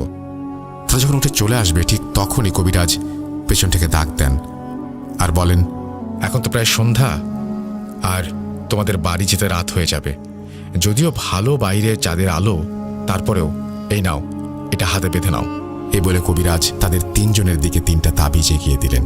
তাবিজগুলো হাতে বেঁধে নিয়ে তারা বেরিয়ে আসলো ঘর থেকে। চারপাশ কেমন অস্পষ্ট হয়ে আছে, ঝাপসা একটা অন্ধকারে। তারা হাঁটা দিল নদীর দিকে। নদীর কাছে যখন তারা আসলো, অনেকটাই অন্ধকার কেটে চাঁদ উঁকি দিচ্ছে মাথার ওপর, আর চাঁদের আলোয় নদীর পাড়ে তা যেন চিকচিক করে উঠছে। তারা উঠে বসলো নৌকায়। এদিকে অনিল বসে আছে মাঝের দিকে, অনিলের বাবা বসে আছে সামনে, অনিলের চাচাতো ভাই তখন নৌকা চালাচ্ছে। বেশ কিছু দূর এসেছে তারা। এর মাঝে অনিলের বাবা নৌকা চালাচ্ছে তখন। মাথার ওপরে পূর্ণ চাঁদ, নৌকার সাথে পানি ধাক্কা খাওয়ার শব্দ আর ঝিরিঝিরি বাতাস, বেশ ভালোই লাগছে অনিলের। এর মাঝে এতদিন পরে আবার সেই ঘন্টা থেকে মুক্তি। ওখানে যাওয়ার পরে শুনেছে এই কবিরাজ নাকি এমন কোনো কাজে ব্যর্থ হননি, তাই এবার আশাটা অনেক বেড়ে গেছে তার। এবার হয়তো মুক্তি পাওয়া যাবে। এসব চিন্তা করতে করতে চোখ লেগে এসেছিল অনিলের। হঠাৎ একটা মহিলার চিৎকারে ঘুম উবে যায়। তারা 3 জনই দেখে নদীর ওপার থেকে একটা মহিলা জোরে জোরে তাদের ডাকছে। এত রাতে একটা মহিলা এভাবে নদীর পাড়ে দাঁড়িয়ে বেশ অবাক হয়ে যায় তারা। অনিলের বাবা মহিলাকে উদ্দেশ্য করে বলে, কি হয়েছে, আপনি ডাকছেন কেন? মহিলা বলে, আমাকে কি আপনাদের সাথে নিতে পারবেন? আমাকে সামনের ঘাটে নামিয়ে দেবেন। আমার ছেলেটা খুব অসুস্থ, এখানে এসেছি কাজে, আর এত রাতে যাওয়ার কোনো নৌকা পাচ্ছি না। এই উপকারটুকু যদি করতেন। অনিলরা দেখলো একটা মহিলা এত রাতে এখানে, তারাও ওইদিকে যাচ্ছে, তাহলে সাথে করেই নিয়ে নিক, যে নামিয়ে দেবে। অনিলের বাবা নৌকাটা পাড়ের দিকে নিলেন। তারপরে মহিলা নৌকায় উঠে বসলো। মহিলার হাতে একটা কাপড়ের পোটলা। নৌকায় ওঠার পর অনিলের বাবার সাথে 2-1 কথা হয় মহিলার। নৌকা চলতে শুরু করে।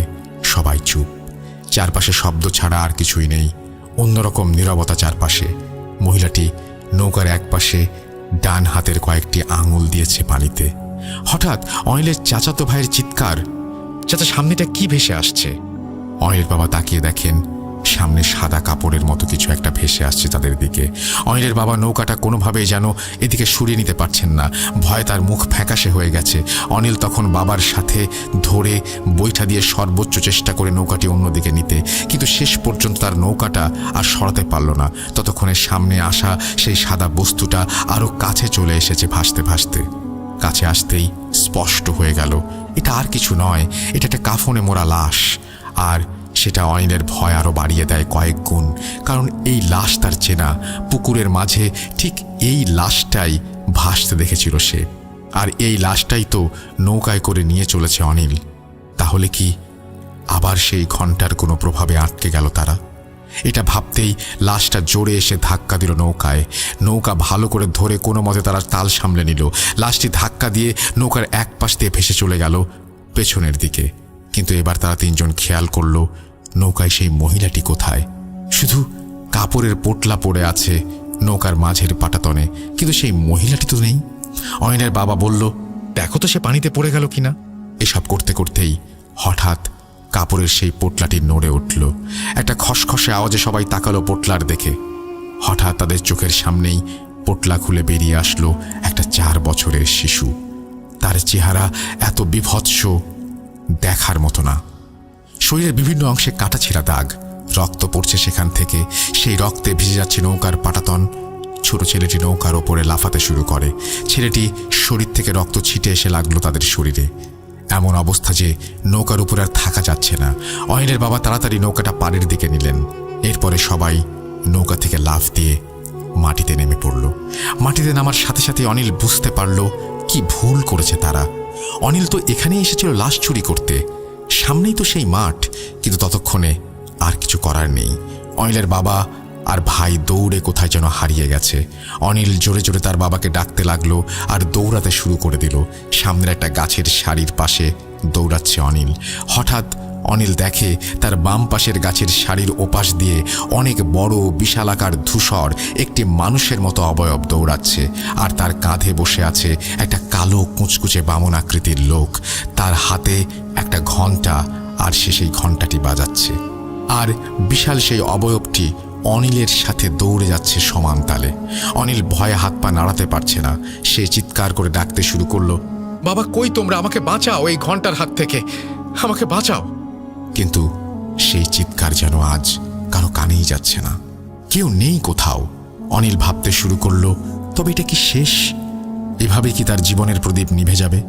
ঠিক তখনই তার বাবা ডেকে উঠল, কই অনিল, এদিকে আয়।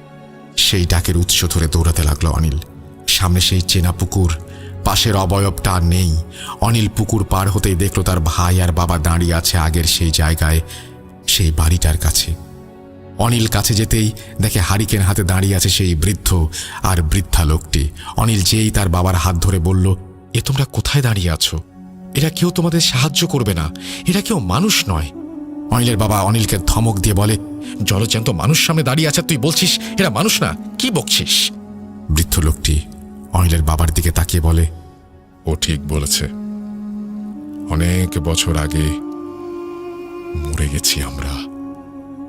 ওই যে পাশের ঘরটা, ওখানে পড়ে আছে আমাদের অর্ধগলিত লাশ। এই ঘন্টা আমাদের বাধ্য করেছে সব করতে। আমরা কেউ তার বিরুদ্ধে কিছু করতে পারবো না, কেউ না। এতগুলো বছর পরে ঘন্টা আবার ফিরে এসেছে। এটা বলেই লোক দুটো যেন তাদের সামনে থেকে একদম হাওয়ায় মিলিয়ে গেল। অনিল বাবা সাহস করে পাশের দিকে এগিয়ে যেতেই একটা মাংস পচা গন্ধ এলো তার নাকে। টেবিলে জ্বলছে একটা হ্যারিকেন, আর মেঝেতে পড়ে আছে দুইটা অর্ধগলিত লাশ।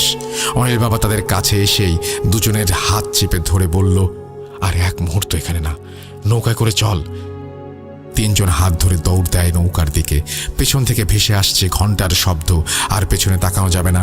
ভয়ে ভয়ে তিনজন দৌড়ে এসে উঠে পড়ল নৌকায়। জোরে বাড়ির দিকে চালাতে শুরু করে দিল নৌকা।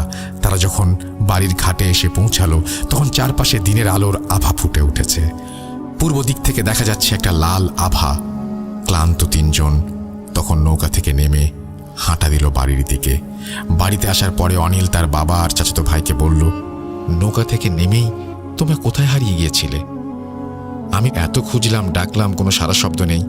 আর আমি যখন তোমাদের খুঁজছিলাম, তখন দেখি পাশে একটা বিশাল আকৃতির কেউ দৌড়াচ্ছে, আর কাঁধে বসে আছে কালো কুঁচকুচে একটা বামন। সে সেই তালে তালে ঘন্টা বাজিয়ে যাচ্ছে। তারপরে দেখলাম তোমরা দুজন সেই বাড়ির সামনে। অনিলের বাবা আর চাচাতো ভাইও সেম কথা বলল। তারাও নেমে আশেপাশে কাউকে দেখেনি। তারা দৌড়ানোর সময় দুজনেই পাশের অবয়বটিকে দেখেছে। অনিলের বাবা বলল, আমি এভাবে ভয়ে তোদের ডাকতে ডাকতে সামনে গিয়ে দেখি সেই কুঁড়ে ঘর, সেখানে দাঁড়িয়ে গেছি।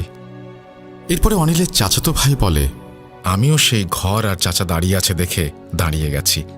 তিনজনেই বুঝতে পারল তারা একই জিনিস দেখে একইভাবে দাঁড়িয়ে গেছে। কিন্তু এর অর্থ কি? কেনই বা তারা দৌড়ানোর সময় তাদের আর কাউকে পাশে দেখতে পায়নি, আর ওই দিকেই কেন তাদের নিয়ে যাওয়া হলো? এটা তারা কিছুই জানে না। এর ব্যাখ্যাও তাদের কাছে নেই। এর প্রায় 5 দিন আর কোনো সমস্যা নেই, সবকিছু স্বাভাবিক। তারা সবাই এবার স্বস্তির নিঃশ্বাস ফেলছে। যাক, অবশেষে এর সমাধান হলো। হঠাৎ 6 দিনের মাথায় এক লোক এসে উপস্থিত হলো তাদের বাড়িতে। তারা যে কবিরাজকে ঘন্টা দিয়ে এসেছিল, সেই কবিরাজের কাছ থেকে এসেছে লোকটি। সে জানালো, কবিরাজ রাতে তার নিজের মতো করে এই ঘন্টা নষ্ট করার জন্য লেগে পড়ে। আমরাও 4 জন ছিলাম তার সাথে। তিনি প্রথম 2 দিন কিছুই করতে পারেননি, কারণ কোনোভাবেই কোনো এক কারণে তার সাথে থাকা জিনদের তিনি হাজির করতে পারছিলেন না। এমন কিছু এর আগে কখনোই হয়নি তার সাথে। এরপরে গত রাতে তিনি একজনকে হাজির করেন। আমরা 3 জন ছিলাম তার সাথে। হঠাৎ বাইরে প্রচুর বাতাস শুরু হয়ে যায়, চারপাশ থেকে ঘন্টার শব্দ। তিনি ঘর থেকে বের হন, আমরাও সাথে সাথে বের হয়ে আসি। আমরা দেখি আমাদের বাড়ির চারপাশে ঘিরে ছুটে চলেছে বিশাল একটা কালো অবয়ব, আর তার কাঁধে কালো কুঁচকুঁচে ছোট একটা লোক। সে বিরামহীনভাবে ঘন্টা বাজিয়ে চলেছে। তিনি আমাদের রুমে যেতে বললেন, আর নিজে তাড়া করলেন সেই অবয়বকে। এরপরে 10 মিনিট হয়ে যায়, বাইরে আর কোনো শব্দ নেই। এত নিস্তব্ধতা, যেন কোনো কিছুই নেই এখানে। আমরা বাইরে বের হয়ে দেখি কেউ নেই, আর অবয়বটিও নেই। আমরা লাইট নিয়ে সবাই বাইরে বের হয়ে পড়ি তাকে খুঁজতে। অনেকক্ষণ এদিক ওদিক খোঁজার পরে আমরা তাকে মাঠের মাঝে একটা জমিতে পড়ে থাকতে দেখি। আমরা যখন তার কাছে যাই, তার পুরো শরীর কাঁদাতে মেখে আছে। মনে হয় কারোর সাথে ধস্তাধস্তি হয়েছে। তার শরীরে উঠে দাঁড়াবার শক্তি নেই। এই কাজ তিনি করতে পারবেন না, তাই ঘণ্টাটি পাঠিয়ে দিয়েছেন। বলেই লোকটি অনিলের দিকে সেই ব্যাগটি বাড়িয়ে দিল আর বলল, আপনারা দেখেন এটা কিছু করতে পারেন কিনা। লোকটি চলে গেল। অনিল তাকিয়ে আছে ব্যাগটির দিকে। মৃত্যু ছাড়া কি তবে কোনোভাবেই নিস্তার নেই ঘণ্টা থেকে? আবার সেই আগের সমস্যাগুলো নিয়েই দিন কাটাতে শুরু করলো তারা। তবে এবার নতুন করে সেই ঘটনাগুলোর সাথে যুক্ত হয়েছে সেই অবয়ব আর কালো বামনটা। বাড়ির চারপাশে তাদের ঘুরে ঘুরে ঘণ্টা বাজানোর শব্দ পাওয়া যায়। এর কয়েকদিন পরে অনিলের এক আত্মীয় আসে তাদের বাড়িতে। সে সবটা শুনে অনিল আর তার বাবাকে জানায় সে একটা লোককে চেনে। তাদের বাড়ির পাশে একটা শ্মশানে থাকে এক কাপালিক। আর এই কাপালিক প্রায় অনেক দিন ধরে আছে, কারো সাথে কথা বলে না, যোগাযোগ করে না। সে হয়তো পারবে এই সমস্যার সমাধান করতে। পরদিন তারা সেই ঘণ্টা নিয়ে চলে যায় সেই কাপালিকের কাছে।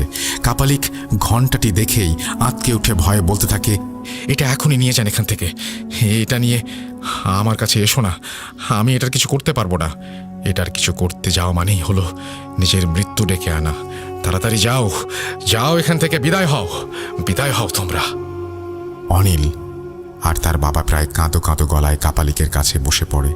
বলে, একটা সমাধান দেন, আমরা তো আর পারছি না এই ঘণ্টা নিয়ে, আমাদের জীবন শেষ হতে চলেছে। কাপালিক সব শুনে বলল, আমি এটার কিছুই করতে পারবো না।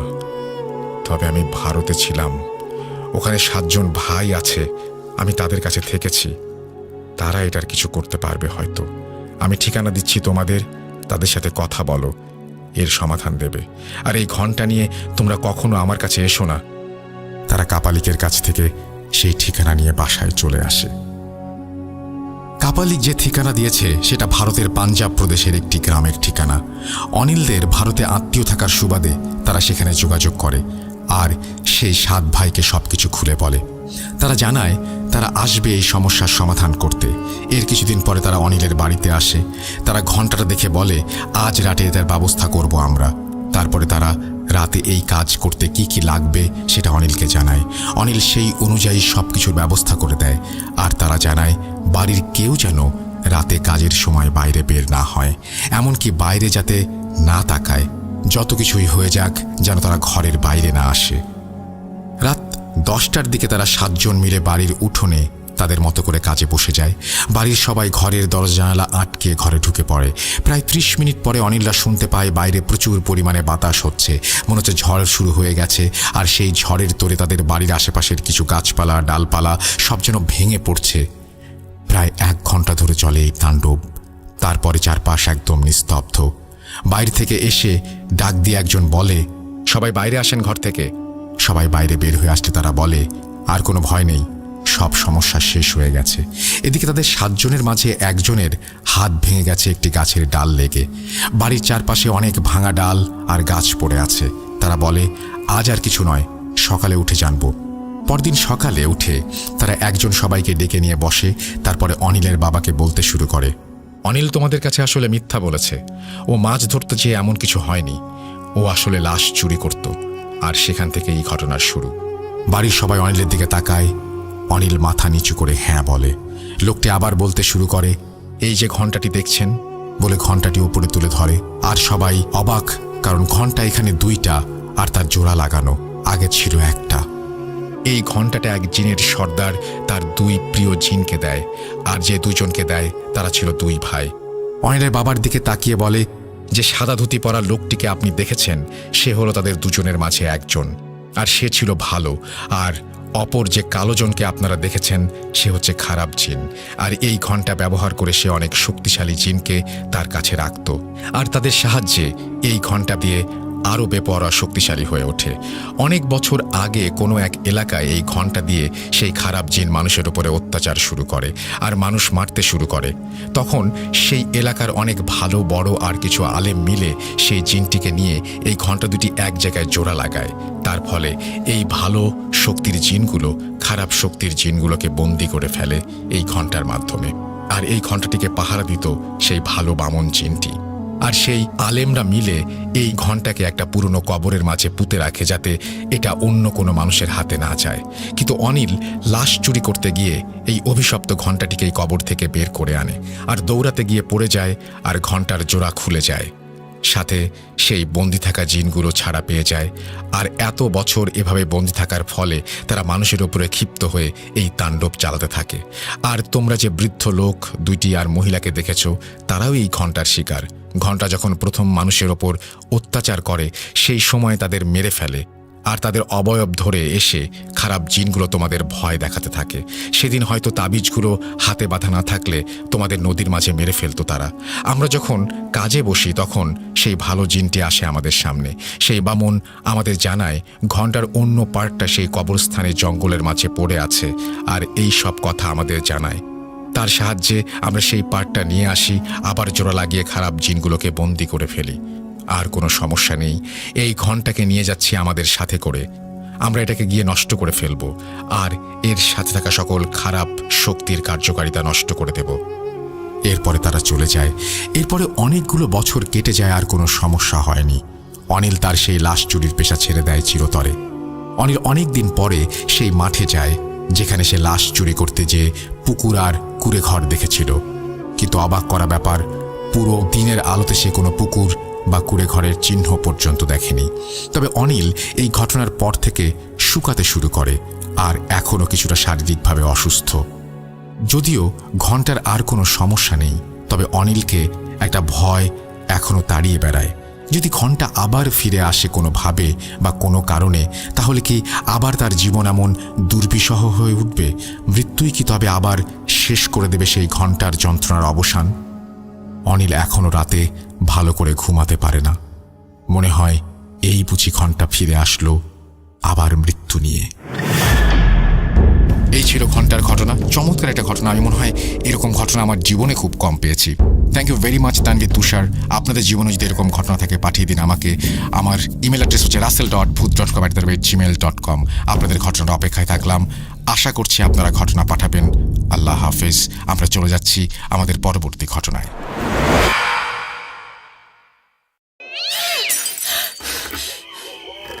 আজ আবার শুনতে পাচ্ছেন শব্দটা? ভয়ের আরেক নাম Booth.com with Russell.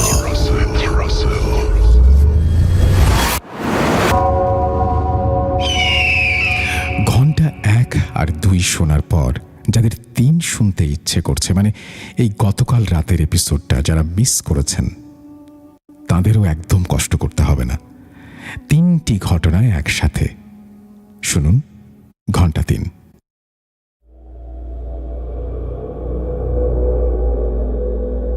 পাগলটা তার দিকে তাকিয়ে দাঁত বের করে খিলখিল করে হাসতে হাসতে বলল, কিরে, ধরতে পারলি কই? হারিয়ে গেল তো? তুইও হারিয়ে যাবি। পালাবি কোথায় বল? ঘন্টা যে আবার ফিরে এসেছে। এই কথা শুনে এক মুহূর্তের জন্য স্তব্ধ হয়ে গেল অনিল। এ কি কথা বলছে পাগলটা? এই ঘন্টার ব্যাপার তো তার জানার কথা নয়, আর ঘন্টা তো অনেক আগেই শেষ হয়ে গেছে। এই পাগল জানলো কি করে? এই সব ভাবতে ভাবতে অনিল সেই পাগলের দিকে তাকিয়ে রেগে জোরে জোরে বলতে লাগলো, তুই কি জানিস ঘন্টা নিয়ে? বল আমাকে। ঘন্টা আবার ফিরে আসলো মানে? হাসি থামিয়ে বল, তুই কে? পাগল কিছু না বলে শুধু বিড় বিড় করে ঘন্টা ফিরেছে বলতে বলতে এক দৌড়ে অন্ধকারে মিলিয়ে গেল। Booth.com with Russell.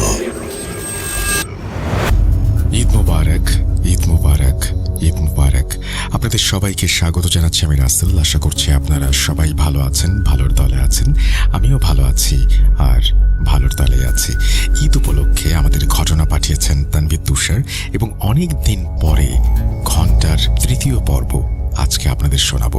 আশা করছি আপনারা প্রথম থেকে শেষ পর্যন্ত শুনবেন। এই ঘন্টা নিয়ে আপনাদের অনেক আগ্রহ এবং অনেক দিন ধরেই আপনারা রিকোয়েস্ট করছিলেন যেন আমরা ঘন্টার 3য় পর্ব বা ঘন্টার নতুন পর্ব নিয়ে আসি। আজকে সেই 3য় পর্ব শোনাবো আপনাদের। আশা করছি ভালো লাগবে। ঘটনা শুরুর আগে একটু ছোট্ট করে বলে দেই, যারা ঘন্টা 1 এবং ঘন্টা 2 এখনো শোনেননি তারা ঘন্টা 3 শোনার আগে 1 এবং 2 শুনে আসবেন, তাহলে পুরো ঘটনাটি বুঝতে আপনাদের জন্য অনেক সহজ হবে। চলুন শুরু করা যাক।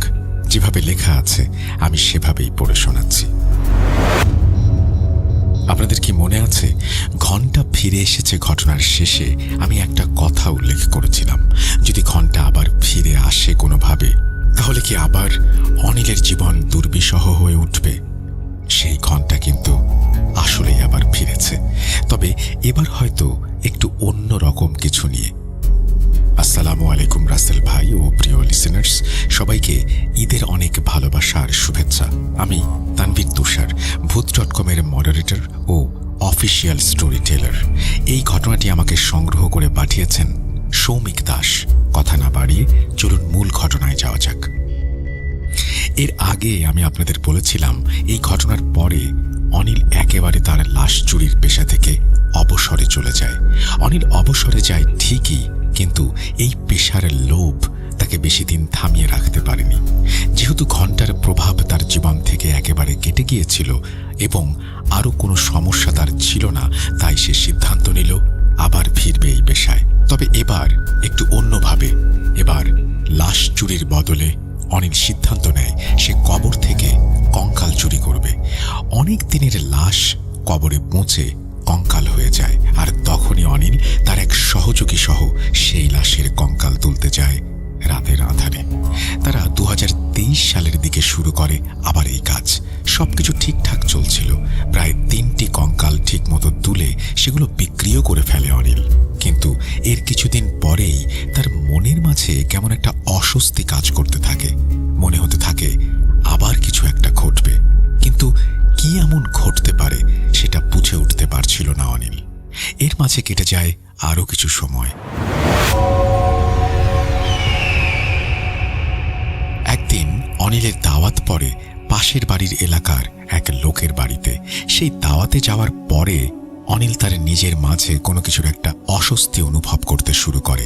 সেখানে অনেকের সাথে কথা বলে। সেই অনুষ্ঠান শেষ করতে করতে বেশ রাত হয়ে যায়। অনুষ্ঠানে যেহেতু পূজার একটা ব্যাপার ছিল, সেখানে তার পরিচিত একজন ঠাকুর মশাইও ছিলেন। রাতে সেই বাড়ি থেকে অনিল যখন নিজের বাড়িতে ফিরেছিলেন তখন চারপাশে ঘন কালো অন্ধকার ছেয়ে গেছে। ধান ক্ষেতের মাঝ দিয়ে রাস্তাটা ধরে বাড়ির পথে হাঁটছে অনিল। এমন সময় হঠাৎ পেছনে একটা ডাক শুনতে পায় সে। মনে হলো পেছনে কেউ একজন তার নাম ধরে ডাকলো। অনিল তখন থেমে পেছনে তাকাতেই দেখল সেই ঠাকুর মশাই দাঁড়িয়ে আছেন সেখানে। ঠাকুর মশাই অনিলের দিকে এগিয়ে এসে বললেন, অনিল শোনো, তোমাদের বাড়ির ওদিকে আবার কদিন পরেই আমার একটা পুজো আছে, তো আমার এই পুজোর সরঞ্জামগুলো আবার এতটা পথ বয়ে নিয়ে বাড়ি যেতে হবে, আবার কদিন পরে আসতে হবে। এর চেয়ে তুমি যদি নিয়ে যেতে তোমার বাড়িতে, তাহলে আমি পরে গিয়ে তোমার কাছ থেকে নিয়ে নিতাম। এই কথা বলে ঠাকুর মশাই অনিলের দিকে একটা পাটের ব্যাগ এগিয়ে দিলেন। অনিল ঠিক আছে বলে ব্যাগটা ঠাকুর মশাইয়ের কাছ থেকে নিয়ে বাড়ির দিকে হাঁটা দিল। বাড়ি আসার পরে অনিলের রুমের পাশে থাকা অন্য একটা রুমে সেই ব্যাগটা টাঙিয়ে রেখে নিজের রুমে এসে শুয়ে পড়ল। কিন্তু ঠিক সেদিন রাতেই শুরু হলো এক অদ্ভুত ঘটনা। ঘুমের মাঝে অনিলের কানে হালকা একটা শব্দ ভেসে আসতে লাগলো। এই শব্দ খুব আস্তে তার কানে আসলেও শব্দটা যে খুব পরিচিত কিছু সেটা সে বুঝতে পারছিল। অনিল হঠাৎ ঘুম থেকে লাফ দিয়ে ওঠে। সাথে সাথেই শব্দটা যেন হাওয়ায় মিলিয়ে যায়, কিন্তু শব্দের কথাটা মনে হতেই বেশ ভয় পেয়ে যায় অনিল। পুরো শরীর যেন ঘেমে একাকার তার। কিন্তু ঘুম থেকে ওঠার পরেই শব্দটা থেমে যাওয়ার কারণে স্বপ্ন দেখছে ভাবল সে। কিন্তু তার সেই ধারণা খুব তাড়াতাড়ি ভেঙে গেল অদ্ভুত আরও একটা শব্দে। না, এটা কোনো স্বপ্ন নয়, এটা এখন তার কাছে বাস্তব। সেই ঘরের চালের ওপর দিয়ে কিছু একটা দৌড়ে এদিক ওদিক যাওয়া আসা করছে, আর একটু পরেই ভেসে আসে মৃদু সুরে পরিচিত সেই ঘণ্টার আওয়াজ। ভয়ে যেন রক্ত হিম হয়ে যায় অনিলের। এত রাতে আবার সেই ঘণ্টার আওয়াজ কোথা থেকে? তার জীবন থেকে এই অভিশাপ তো মুছে গিয়েছিল অনেক আগেই। তাহলে কি আবার ঘণ্টা ফিরে আসলো? অনিল কি করবে বুঝতে না পেরে ভয়ে ভয়ে বের হয়ে আসে বাইরে। কিন্তু না, বাইরে তো তেমন কিছু নেই। সে আবার গিয়ে শুয়ে পড়ে। সকালে ঘুম থেকে উঠে সে এগিয়ে যায় তার রুমের পাশে থাকা আর একটা ঘরের দিকে। তাদের বাড়িতে কাজ করার জন্য দূর থেকে কাজের লোক এসে এই ঘরে থাকে। এখন সেই ঘরে কাজের লোক নেই। অনিল সেই ঘরে তার পোষা ময়না পাখির খাঁচাটা রাখে। প্রতিদিন উঠে সেই ঘর থেকে সে ময়না পাখির খাঁচাটা বের করে বাইরে বারান্দায় রেখে দেয়। কিন্তু সেদিন সে পাখির খাঁচাটা বের করতে যেয়ে আকাশ থেকে পড়ল। খাঁচার মাঝে দুইটা পাখি মরে পড়ে আছে। সেই সাথে তার সেই রুমের মাঝে থাকা সব তেলাপোকা আর টিকটিকি মরে পড়ে আছে মেঝেতে। সে কিছুই বুঝতে পারল না কি হলো এই ঘরে। এমন সমস্যা তো আগে একবার হয়েছিল, তবে কি তেমন কিছুই আবার শুরু হতে যাচ্ছে? অনিল বেশ কিছু সময় এসব নিয়ে চিন্তা করল। তারপর চলে গেল তার কাজে, কিন্তু সে কাউকে কিছু বলল না এই ব্যাপারে। সেদিন রাতে ঘটল আরেকটা অদ্ভুত ঘটনা।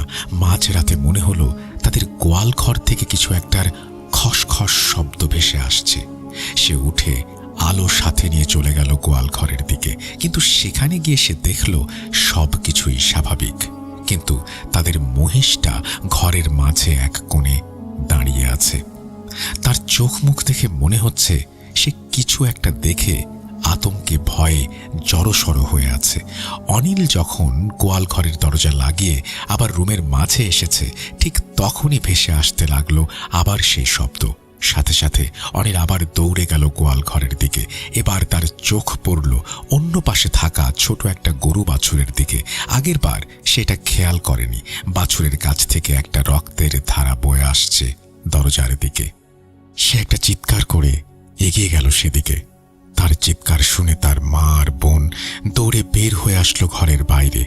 তারাও গোয়ালে এসে দেখল তাদের সেই ছোট বাছুরটা পড়ে আছে মেঝের মাঝে, কিন্তু তার মাথাটা গলার সাথে নেই। দেখে যেন মনে হচ্ছে কেউ এক টানে মুচড়ে ছিঁড়ে ফেলেছে মাথাটা গলা থেকে। বাছুরের জিহ্বাটা তখনও বের হয়ে আছে তার মুখের মাঝে, যেন জিহ্বাটা কামড়ে ধরে পড়ে আছে মাটিতে। সেই সাথে চোখ দুটো খোলা, আর তা যেন ভয়ে কেমন ফ্যাকাশে হয়ে গেছে। আর দেহের সাথে কাটা গলা থেকে তখনও যেন ফোঁটায় ফোঁটায় চুইয়ে পড়ছে রক্ত। এটা দেখার সাথে সাথেই সবাই অনেক বেশি ভয় পেয়ে যায়। যতই বাছুর হোক না কেন, এইভাবে গরুর ধর থেকে মাথা ছিঁড়ে ফেলা কোনো সাধারণ কিছুর পক্ষে কখনো সম্ভব নয়। ভয়ে অনিলের বোন দৌড়ে চলে যায় বাইরে। ভয় তারা কোনো মতে রাতটা কাটিয়ে ফেলে সেদিন। তবে কেন এমন হচ্ছে এর কোনো ব্যাখ্যা খুঁজে পায় না তারা। সকাল হলে বাড়ির পাশের এক পতিত জমিতে তারা বাছুরটা কবর দিয়ে আসে। এরপরে 2 দিন আর তেমন কোনো সমস্যা নেই। শুধু রাতের বেলায় অনিল শুনতে পায় ঘণ্টার একটা মৃদু শব্দ। তবে সেটা তার কাছে স্বপ্ন মনে হয়। আসলেই কি স্বপ্ন দেখে সে, নাকি জেগে জেগে উপলব্ধি করে, তা ঠিক বুঝে উঠতে পারে না।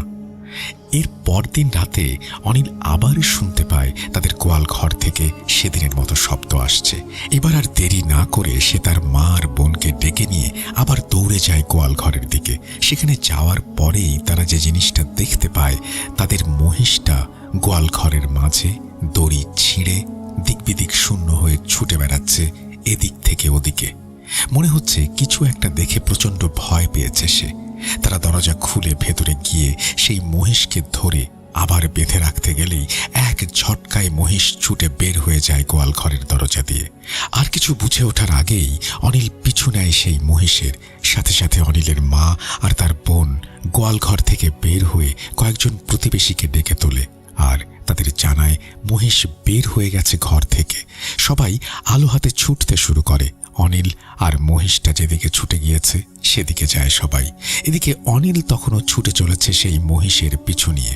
মহিষটা তাদের বাড়ি থেকে বের হয়ে বিলের জমির মাঝ দিয়ে গ্রাম পার হয়ে ছুটতে শুরু করেছে। অনিল পেছনের দিকে তখন বেশ কিছু আলো দেখতে পাচ্ছে। সেই আলো হাতে অনেকেই তাদের বাড়ি থেকে বের হয়ে ছুটে আসছে তার দিকে। সামনের দিকে মহিষটা তখন আইল পথ ছেড়ে জমির মাঝে আবার এগিয়ে যাচ্ছে গ্রামের একটা কোণার দিকে। অনিলও তার পিছু পিছু ছুট লাগালো সেদিকে। মহিষটা যেদিকে দৌড়ে যাচ্ছে সেদিকটা গ্রামের শেষ মাথা, আর সেদিকে গ্রামের বাড়িগুলো পার করে বিশাল একটা পুকুর আছে। সেই পুকুর ঘিরেও গ্রামের মানুষের মুখে মুখে রয়েছে বিস্তর সব রহস্য। এবার অনিলের একা একা এদিকে আসা নিয়ে একটু ভয় করতে শুরু করলো। এর মাঝেই তার গা ছমছম করে উঠছে একটু। অনিল ভাবল সেই পুকুরের দিকে যাওয়ার আগেই ধরে ফেলতে হবে মহিষটাকে। এজন্য সে আরো জোরে ছুটতে লাগলো সেই মহিষের পিছু পিছু। অনিল প্রায় মহিষের কাছে এসে সেটাকে ধরে ফেলেছে। এদিকে তারা দুজনেই পুকুরের বেশ কাছে চলে এসেছে। এর মাঝেই আবছা অন্ধকারে অনিল একটা গাছের নিচে যেন কিছু একটার সাথে হোঁচট খেয়ে নিচে পড়ে গেল। তবে অনিল নিচে পড়ে যেতে গিয়ে শুধু এটুকু দেখল, তার মহিষটি এক লাফে পুকুরের পার বেয়ে নেমে গেল নিচে। আর পানির কাছে গিয়েই আর এক লাফে মহিষটি চলে গেল পুকুরের মাঝে। অনিল যেন ভয়ে আর বিস্ময়ে তার স্বাভাবিকতা হারিয়ে ফেলল। অনিল যখন তার মাথা উপরে তুলে তাকালো, তখন দেখে পুকুরের পানিতে প্রচুর ঢেউ উঠেছে, যেমন বড় কোনো ভারী কিছু পুকুরের পানিতে পড়লে হয় আর কি। কিন্তু এরপরে আর মহিষটাকে কোথাও দেখতে পাওয়া যাচ্ছে না। ততক্ষণে সে খেয়াল করে সে আসলে যে জিনিসের ওপরে হোঁচট খেয়ে পড়ে গিয়েছিল সেটা একটা মানুষ। খুব ভালো করে খেয়াল করার পর দেখল এটা তাদের এলাকায় আসা ভবঘুরে এক পাগল। এই পাগল বেশ অনেক দিন ধরে তাদের গ্রামে আছে। পাগলটা তার দিকে তাকিয়ে দাঁত বের করে খিলখিল করে হাসতে হাসতে বলল, কিরে, ধরতে পারলি কই? হারিয়ে গেল তো? তুইও হারিয়ে যাবি। পালাবি কোথায় বল? ঘন্টা যে আবার ফিরে এসেছে। এই কথা শুনে এক মুহূর্তের জন্য স্তব্ধ হয়ে গেল অনিল। এ কি কথা বলছে পাগলটা? এই ঘন্টার ব্যাপার তো তার জানার কথা নয়, আর ঘন্টা তো অনেক আগেই শেষ হয়ে গেছে। এই পাগল জানলো কি করে? এই সব ভাবতে ভাবতে অনিল সেই পাগলের দিকে তাকিয়ে রেগে জোরে জোরে বলতে লাগলো, তুই কি জানিস ঘন্টা নিয়ে? বল আমাকে, ঘন্টা আবার ফিরে আসলো মানে? হাসি থামিয়ে বল, তুই কে? পাগল কিছু না বলে শুধু বিড় বিড় করে ঘন্টা ফিরেছে বলতে বলতে এক দৌড়ে অন্ধকারে মিলিয়ে গেল। এতক্ষণে গ্রামের অনেক লোক দৌড়ে প্রায় চলে এসেছে তার দিকে। সবাই এসেই জানতে চাইল মহিষ কোথায়। অনিল তাদের মহিষ কিভাবে কোথায় চলে গেল সেটা জানালো। গ্রামের লোকেরা সহ অনিল তখন পুকুরের পাড়ে চারপাশে খুঁজতে শুরু করলো, কিন্তু কোথাও কোনো মহিষের চিহ্ন পর্যন্ত নেই। শুধু পুকুরের মাঝে লাফ দেওয়ার আগে মহিষের খুরের পায়ের চিহ্ন পড়ে আছে পুকুরের পাড়ে। এরপর সবাই মিলে সিদ্ধান্ত নিল সকাল পর্যন্ত তারা অপেক্ষা করে এই পুকুরে মহিষের খোঁজ চালাবে। কারণ এই পুকুরের যা নাম ডাক আছে এই গ্রামে, তাতে রাতের বেলা কেউ এই পুকুরে নামবে বলে মনে হয় না। পুরুষ মানুষ কয়েকজন মিলে পুকুরের পাড়ে বসে বাকি রাতটুকু কাটিয়ে দিল। এরপর সকাল হলে তারা সবাই মিলে আবার খোঁজা শুরু করলো। অনিল সহ কয়েকজন যুবক পুকুরে নেমে পড়ল, আর অনেকেই জাল ফেলে মহিষ খোঁজার চেষ্টা করল, কিন্তু কেউ কিছু খুঁজে পেল না। দুপুর পর্যন্ত সবাই চেষ্টা করে হাল ছেড়ে দিল, কিন্তু এভাবে মহিষ কোথায় উধাও হয়ে যাবে তার জানা গেল না। অনিল সবার সাথে হতাশ হয়ে বাড়ি ফিরে আসলো। তারপর সে অন্যান্য গ্রামেও খোঁজ করতে লাগলো তার মহিষের। সে ভাবল হয়তো রাতে মহিষ ভয়ে পুকুরে পড়ে গিয়েছিল, এরপরে সেটি সাঁতরিয়ে অপর পাড় দিয়ে উঠে আবার কোথাও চলে গেছে। যদিও অন্য কোনো পাড়ে আর মহিষের পায়ের খুরের কোনো চিহ্ন পর্যন্ত ছিল না। সব দিকের নানা চিন্তায় ভেঙে পড়ল অনিল। রাতের জেগে থাকা আর সারাদিনের ক্লান্তিতে কখন যেন ঘুম এসেছিল দুপুরের সময় তা মনে নেই তার। তবে ঘুম ভেঙে গেল একটা চিৎকার চেঁচামেচিতে। অনিল যখন ঘুম থেকে উঠল তখন চারিদিকে সন্ধ্যার আবছা অন্ধকার ঘনিয়ে এসেছে। সে এক দৌড়ে বাড়ির বাইরে চলে আসলো। বাড়ির বাইরে এসে দেখে তার বোন এক হাত ধরে উঠোনের মাঝে বসে কান্না করছে, আর তার মা তার বোনের হাতে জগ দিয়ে পানি ঢালছে। অনিল কাছে গিয়ে জানতে চাইল কি হয়েছে। তার বোন ব্যথায় কাঁতরাতে কাঁতরাতে জানালো সে রাতের জন্য মাটির চুলার পাশে বসে ভাত রান্না করছিল। ভাত রান্না হয়ে যাওয়ার পরে সে ভাতের মাড় ফেলার জন্য পাতিলটা চুলা থেকে নামায়। এরপরে নির্দিষ্ট নিয়মে পাতিল থেকে মাড় ফেলার জন্য পাতিল একদিকে বাঁকা করতেই পেছন থেকে কিছু একটা তাকে হঠাৎ ধাক্কা দেয়, আর সেই ধাক্কা দেওয়ার সাথে সাথেই ভাতের মাড়গুলো ছিটকে এসে পড়ে তার ডান হাতে। কনুয়ের নিচ থেকে কবজি পর্যন্ত হাতে ভাতের মাড় পড়তেই সে চিৎকার করে ওঠে। এরপরে পানি দেওয়া থামিয়ে হাতের দিকে সবাই তাকালে দেখতে পায় বেশ বাজেভাবে পুড়ে গেছে হাতের চামড়াগুলো উঠে ছিলে গেছে বিভিন্ন জায়গায়, সেই সাথে কিছু জায়গায় বেশ বড় বড় ফোসকা পড়েছে। অনিল আর দেরি করল না, তার মা আর বোনকে নিয়ে তাড়াতাড়ি হাসপাতালের উদ্দেশ্যে বাড়ি থেকে বের হয়ে যায়। হাসপাতালটা ছিল তাদের বাড়ি থেকে বেশ খানিকটা দূরে। সেখানে পৌঁছাতে বেশ অনেকটা রাত হয়ে গেল তাদের। রাতে ডাক্তার দেখিয়ে অনেক দেরি হয়ে যাওয়াতে অনিল সিদ্ধান্ত নেয় তার মা আর বোনকে সেখানে এক আত্মীয়র বাড়িতে রেখে সে একা বাড়ি চলে আসবে। সেই কথা মতো তার মা আর বোনকে সেখানে এক আত্মীয়র বাসায় রেখে সে একা তার বাড়ির উদ্দেশ্যে রওনা দেয়। হাসপাতালে যাওয়ার সময় তাড়াহুড়ো করে তার লাইট নিয়ে যাওয়া হয়নি। তবে সেদিন জ্যোৎস্না রাত হওয়ায় অনিল বেশি কিছু না ভেবে তার সেই আত্মীয়র বাড়িতে খেয়ে বের হয়ে আসে। সেখান থেকে সে যানবাহনে করে এসে একটা বাজারে নেমে যায়। এরপরে হেঁটে আসতে হবে অনেকটা পথ। রাতে বাইরে হালকা মৃদু বাতাস হচ্ছে, চারপাশ থেকে ঝিঝি পোকা ডাকছে, গায়ে একটা শিরশিরে বাতাস এসে লাগছে। সে হাঁটছে, হঠাৎ তার কেমন যেন একটু ভয় ভয় করতে লাগলো, কিন্তু সেই ভয়ের কারণটা সে তখনও বুঝতে পারছে না। এভাবে কিছু সময় জ্যোৎস্নার আলোতে হাঁটার পর সে যখন সেই পুকুরের অনেকটা কাছে চলে আসলো, তখন দূর থেকে খেয়াল করলো একটা ছোট্ট কিছু দেখা যাচ্ছে তার সামনে। আবছা আলো আঁধারির জন্য ভালো করে বোঝা যাচ্ছে না। অনিল যখন আরো কিছুটা পথ সামনে চলে আসলো, তখন সে হঠাৎ চমকে উঠল, কারণ সামনের সেই জিনিসটা এখন বেশ স্পষ্ট তার কাছে। দূর থেকে আবছা যেটা দেখেছিল, কাছে আসতেই দেখল সেটা একটা ছোট বাচ্চা। এত রাতে এখানে বাচ্চা দেখে ভয় আর অবাক দুটোই হলো সে। বাচ্চাটা এগিয়ে আসলো অনিলের দিকে, তারপর কান্না করতে করতে বলল, ওরা আমাকে খেতে দিচ্ছে না, দেখেন না, ওরা আমাকে খেতে দিচ্ছে না, ওদের কিছু বলেন তো। অনিল এই কথার অর্থ বুঝতে পারল না। সে বাচ্চাটিকে বলল, তুমি কে, আর এত রাতে এখানে কেন, আর কারা তোমাকে কি খেতে দিচ্ছে না? বাচ্চাটা তার কথার কোনো গুরুত্ব না দিয়ে অনিলের হাত ধরে টানতে লাগলো আর বলল, ওরা আমাকে খেতে দিচ্ছে না, ওদের কিছু বলে দেন তো। অনিল এবার কিছুটা বিরক্তই হলো, এ কি ঝামেলায় পড়া গেল। পরে অনিল বাধ্য হয়ে সেই ছেলেটার সাথে এগিয়ে গেল, আর ছেলেটার পিছু নিয়ে সে পৌঁছে গেল পুকুর পাড়ে।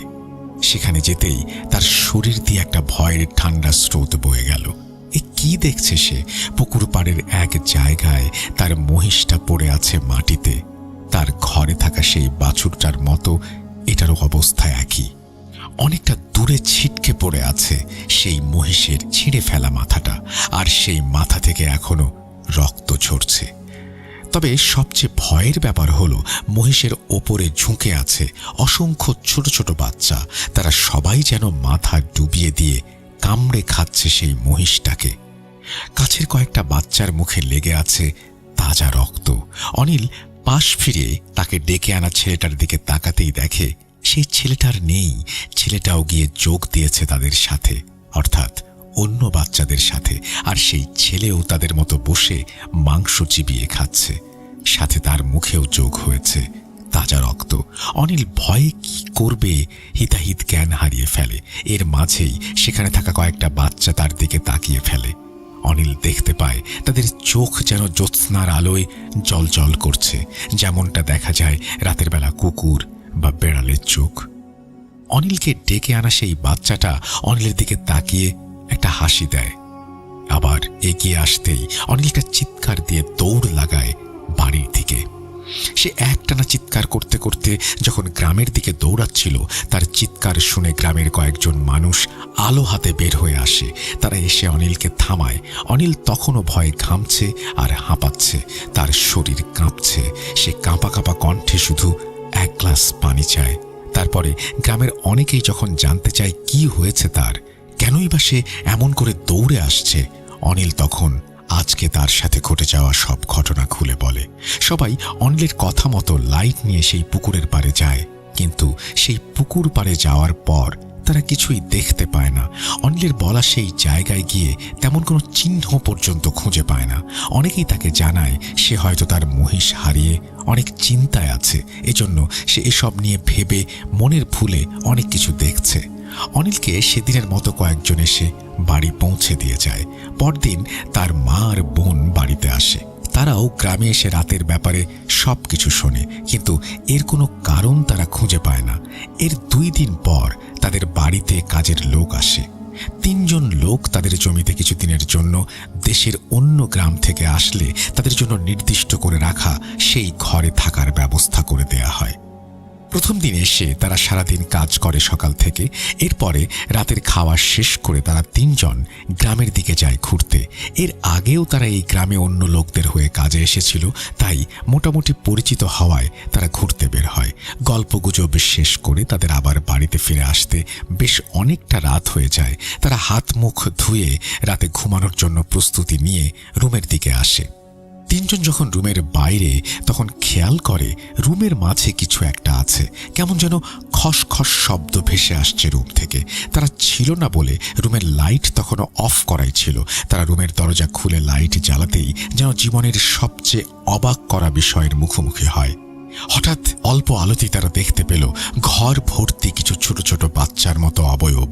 তবে লাইট জ্বালানোর সাথে সাথে সেই লাইট একবার জ্বলেই অফ হয়ে যায়।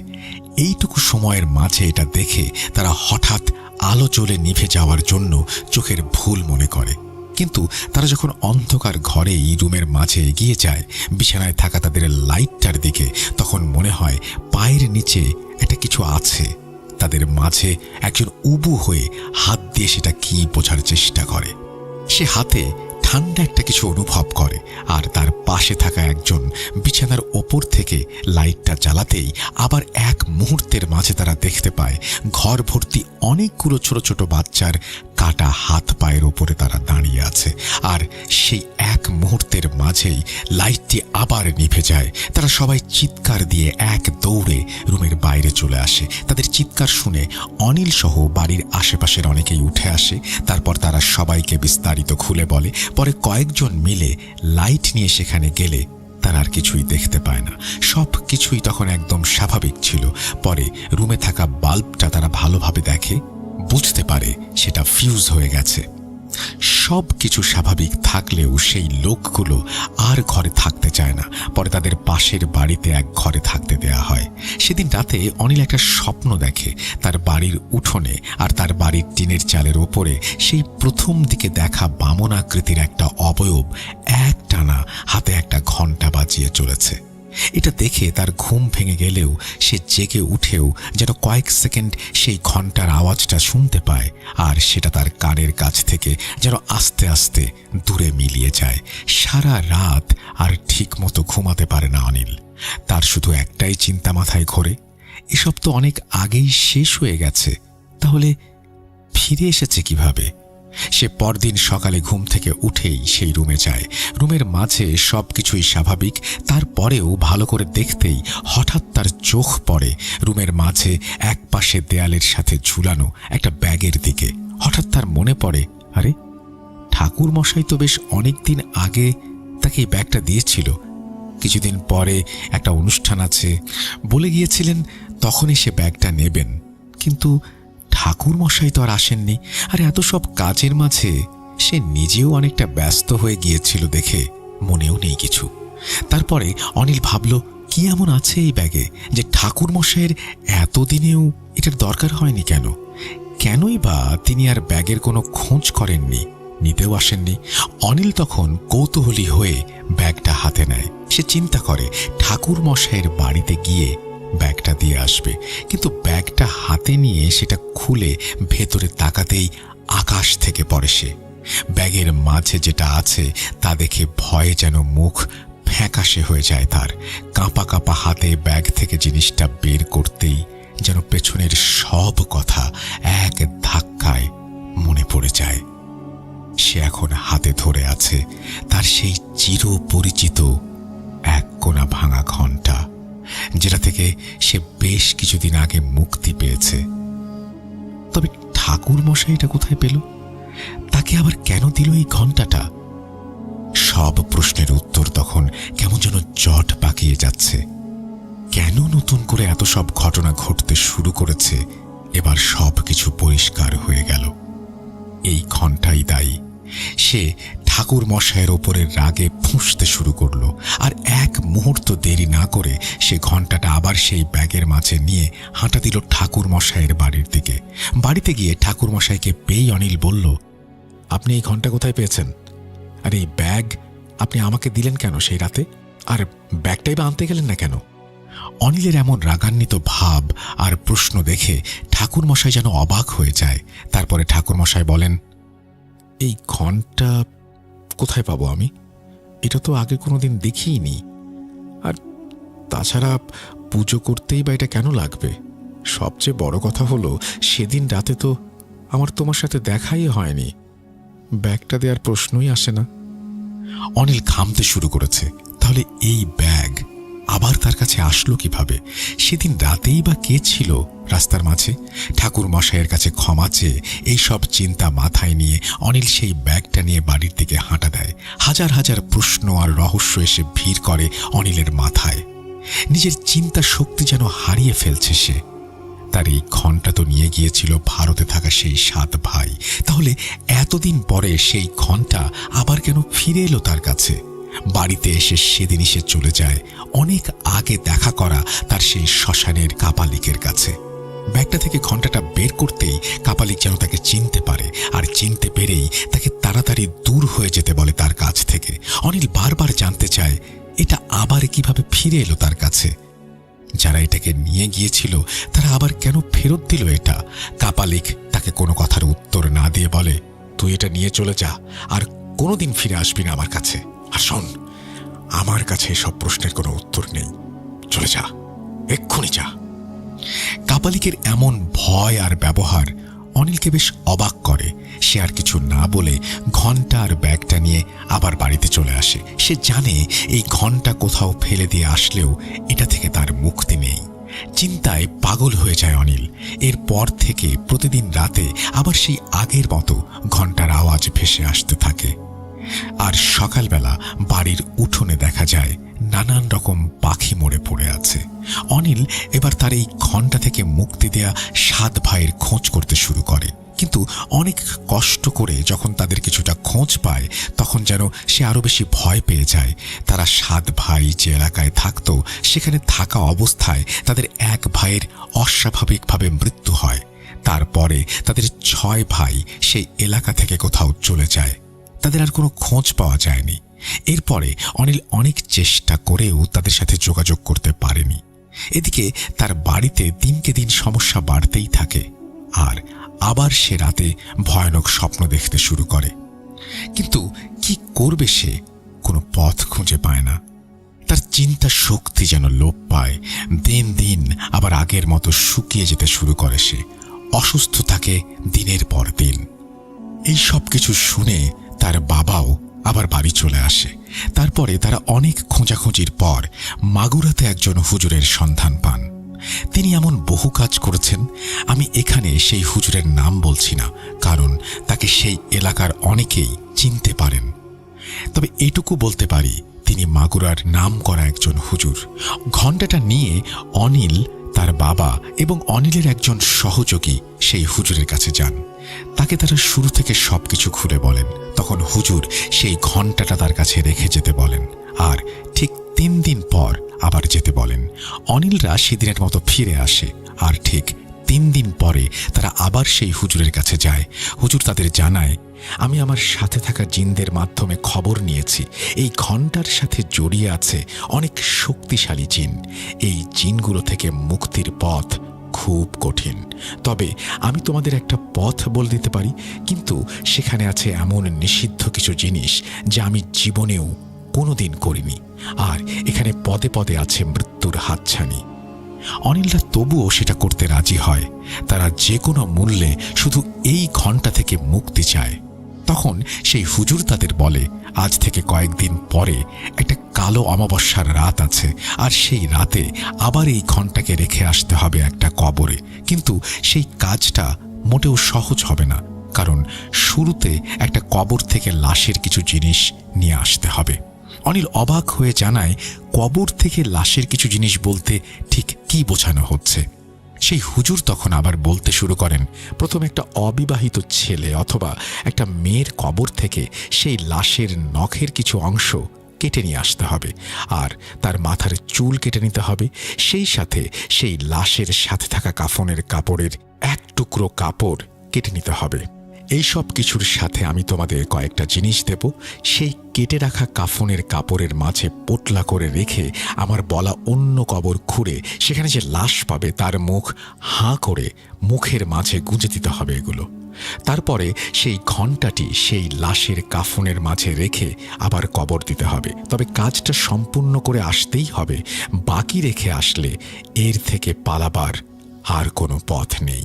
তবে এখানে সবচেয়ে ভয়ের ব্যাপার হলো, প্রথম লাশের থেকে সবকিছু সবাই মিলে সংগ্রহ করলেও পরের লাশের কাজটা অনিল তোমাকেই করতে হবে। আরও একটা ঝামেলার ব্যাপার হলো, এটা এক রাতের মাঝেই করতে হবে, আর এখানে পদে পদে আছে মৃত্যুর ভয়। সেখানে যেতে হবে নিজের জীবনকে বাজি রেখে। অনিলরা সবাই নিজেদের মাঝে কিছু কথা বলে, তারপর তারা এই কাজ করতে রাজি হয়। এরপরে তারা বাড়ি চলে আসে আর অপেক্ষা করতে থাকে সেই দিনের। কিছুদিন পরে সেই হুজুর তাদের সাথে যোগাযোগ করেন। অনিলরা সব কিছুর প্রস্তুতি নিয়ে সেখানে যায়।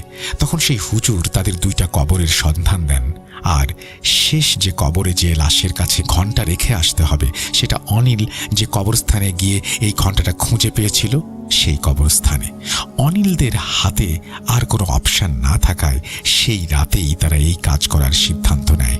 এরপরে সেই হুজুর তাদের কিছু তাবিজ দেন আর বলেন, কাফনের কাপড়ের পোটলার মাঝে এগুলো রাখতে হবে। এই কাজ করতে গিয়ে অনেক কিছুই ঘটবে, তবে ভয় পাওয়া চলবে না। আমি এখান থেকে যতটা পারি তোমাদের সাহায্য করব, আর তোমাদের 3 জনের হাতে 3টা তাবিজ বেঁধে দেব। অনিলরা সেখান থেকে বেরিয়ে বাড়ি চলে আসে। তারপরে রাতে তারা চলে যায় হুজুরের দেয়া সেই প্রথম লাশের ঠিকানায়। সেখানে গিয়ে তাদের কবর খুঁড়ে লাশের নখ, চুল আর কাফনের কাপড়টা নিতে হবে।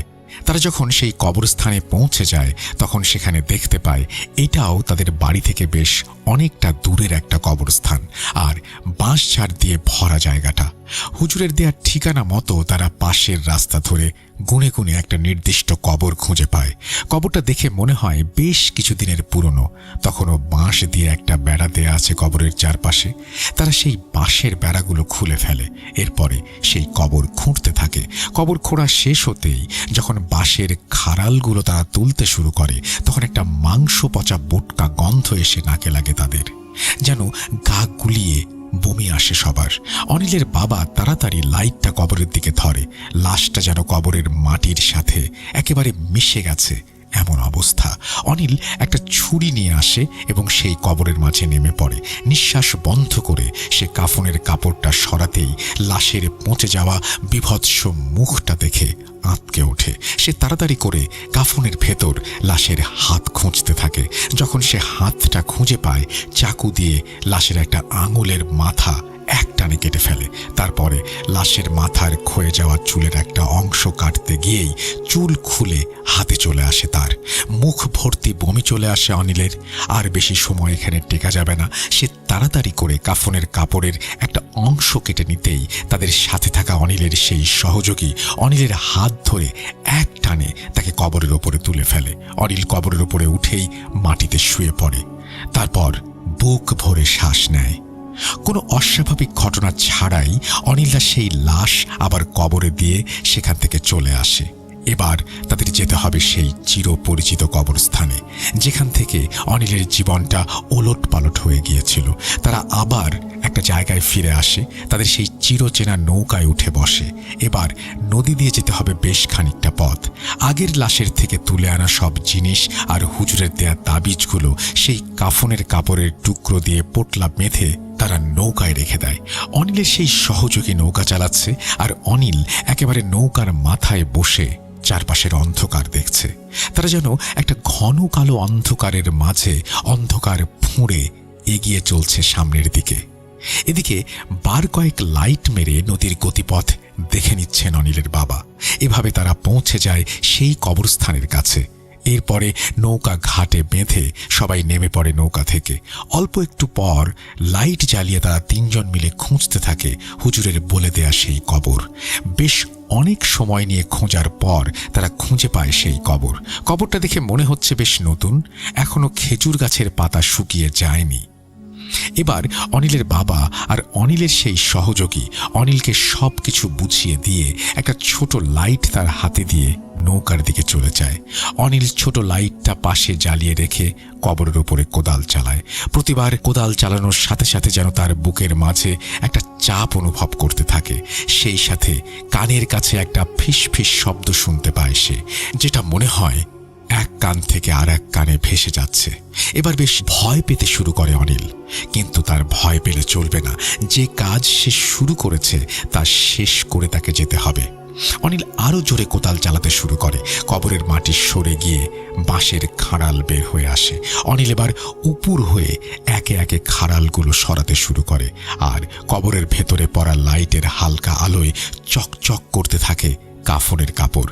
অনিল এক লাফে নেমে পড়ে কবরের মাঝে, আর তার চারপাশ থেকে ভেসে আসতে থাকে একটা করুণ কান্নার আওয়াজ।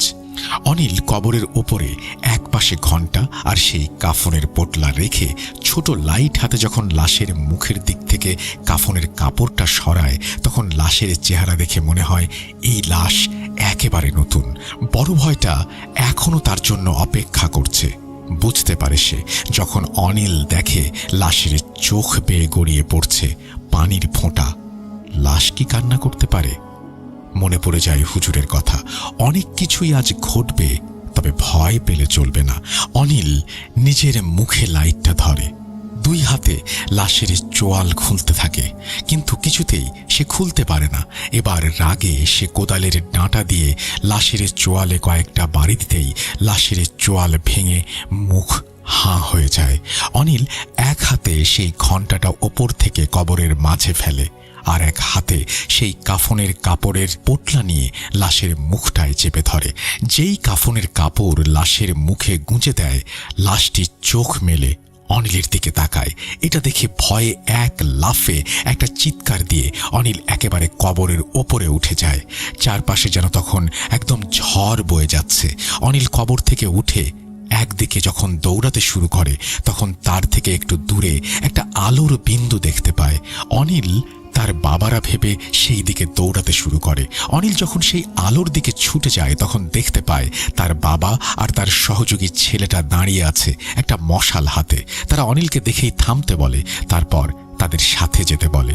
অনিল যখন তাদের সাথে যেতে শুরু করে, তখন খেয়াল করে তারা কেউ নিজেদের মাঝে বা অনিলের সাথে কথা বলছে না। অনিল অনেক কথা তাদের জিজ্ঞেস করলেও তারা কোনো উত্তর দিচ্ছে না।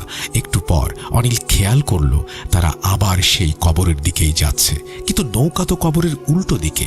অনিল তখন সামনে আর কিছুই দেখতে পায় না। তার হাতে থাকা সেই ছোট লাইটটিরও চার্জ ফুরিয়ে এসেছে। সেটার মৃদু আলোতে সে দেখল সেই কাফন পরা লাশটি দাঁড়িয়ে আছে কবরের পাশে।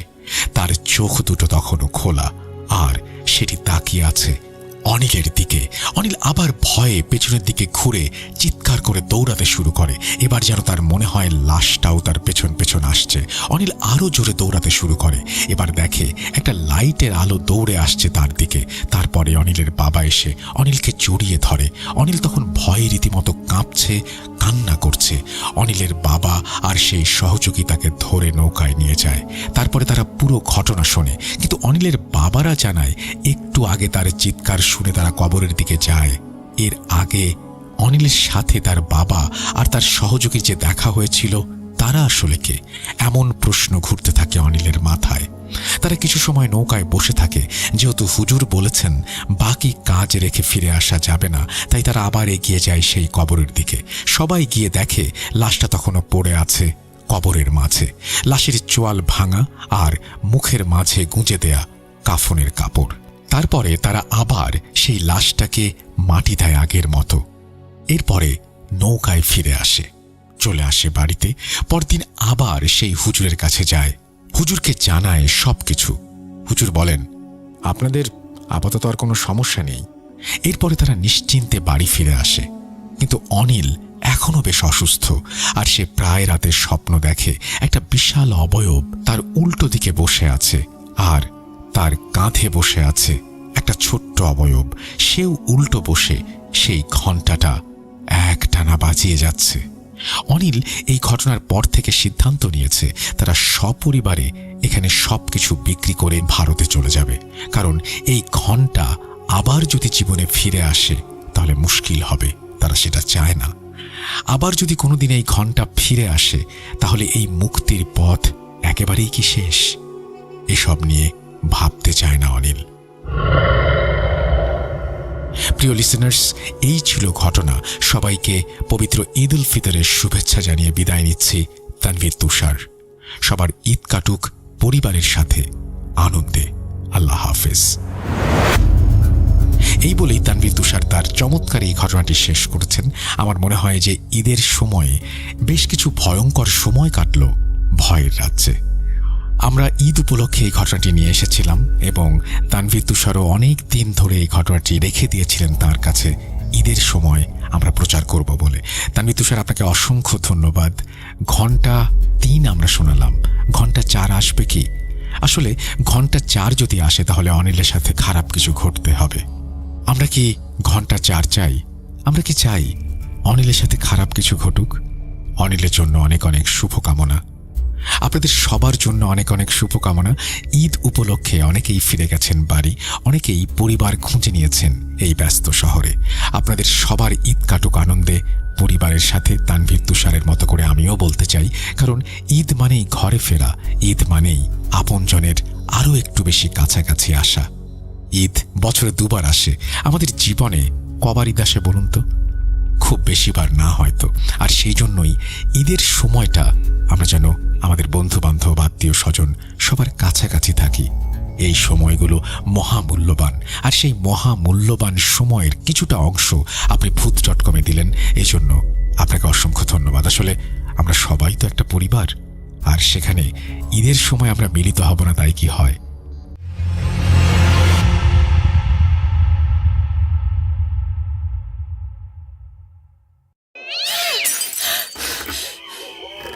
আজ আবার শুনতে পাচ্ছেন শব্দটা? ভয়ের আরেক নাম ভূত.com with Russell.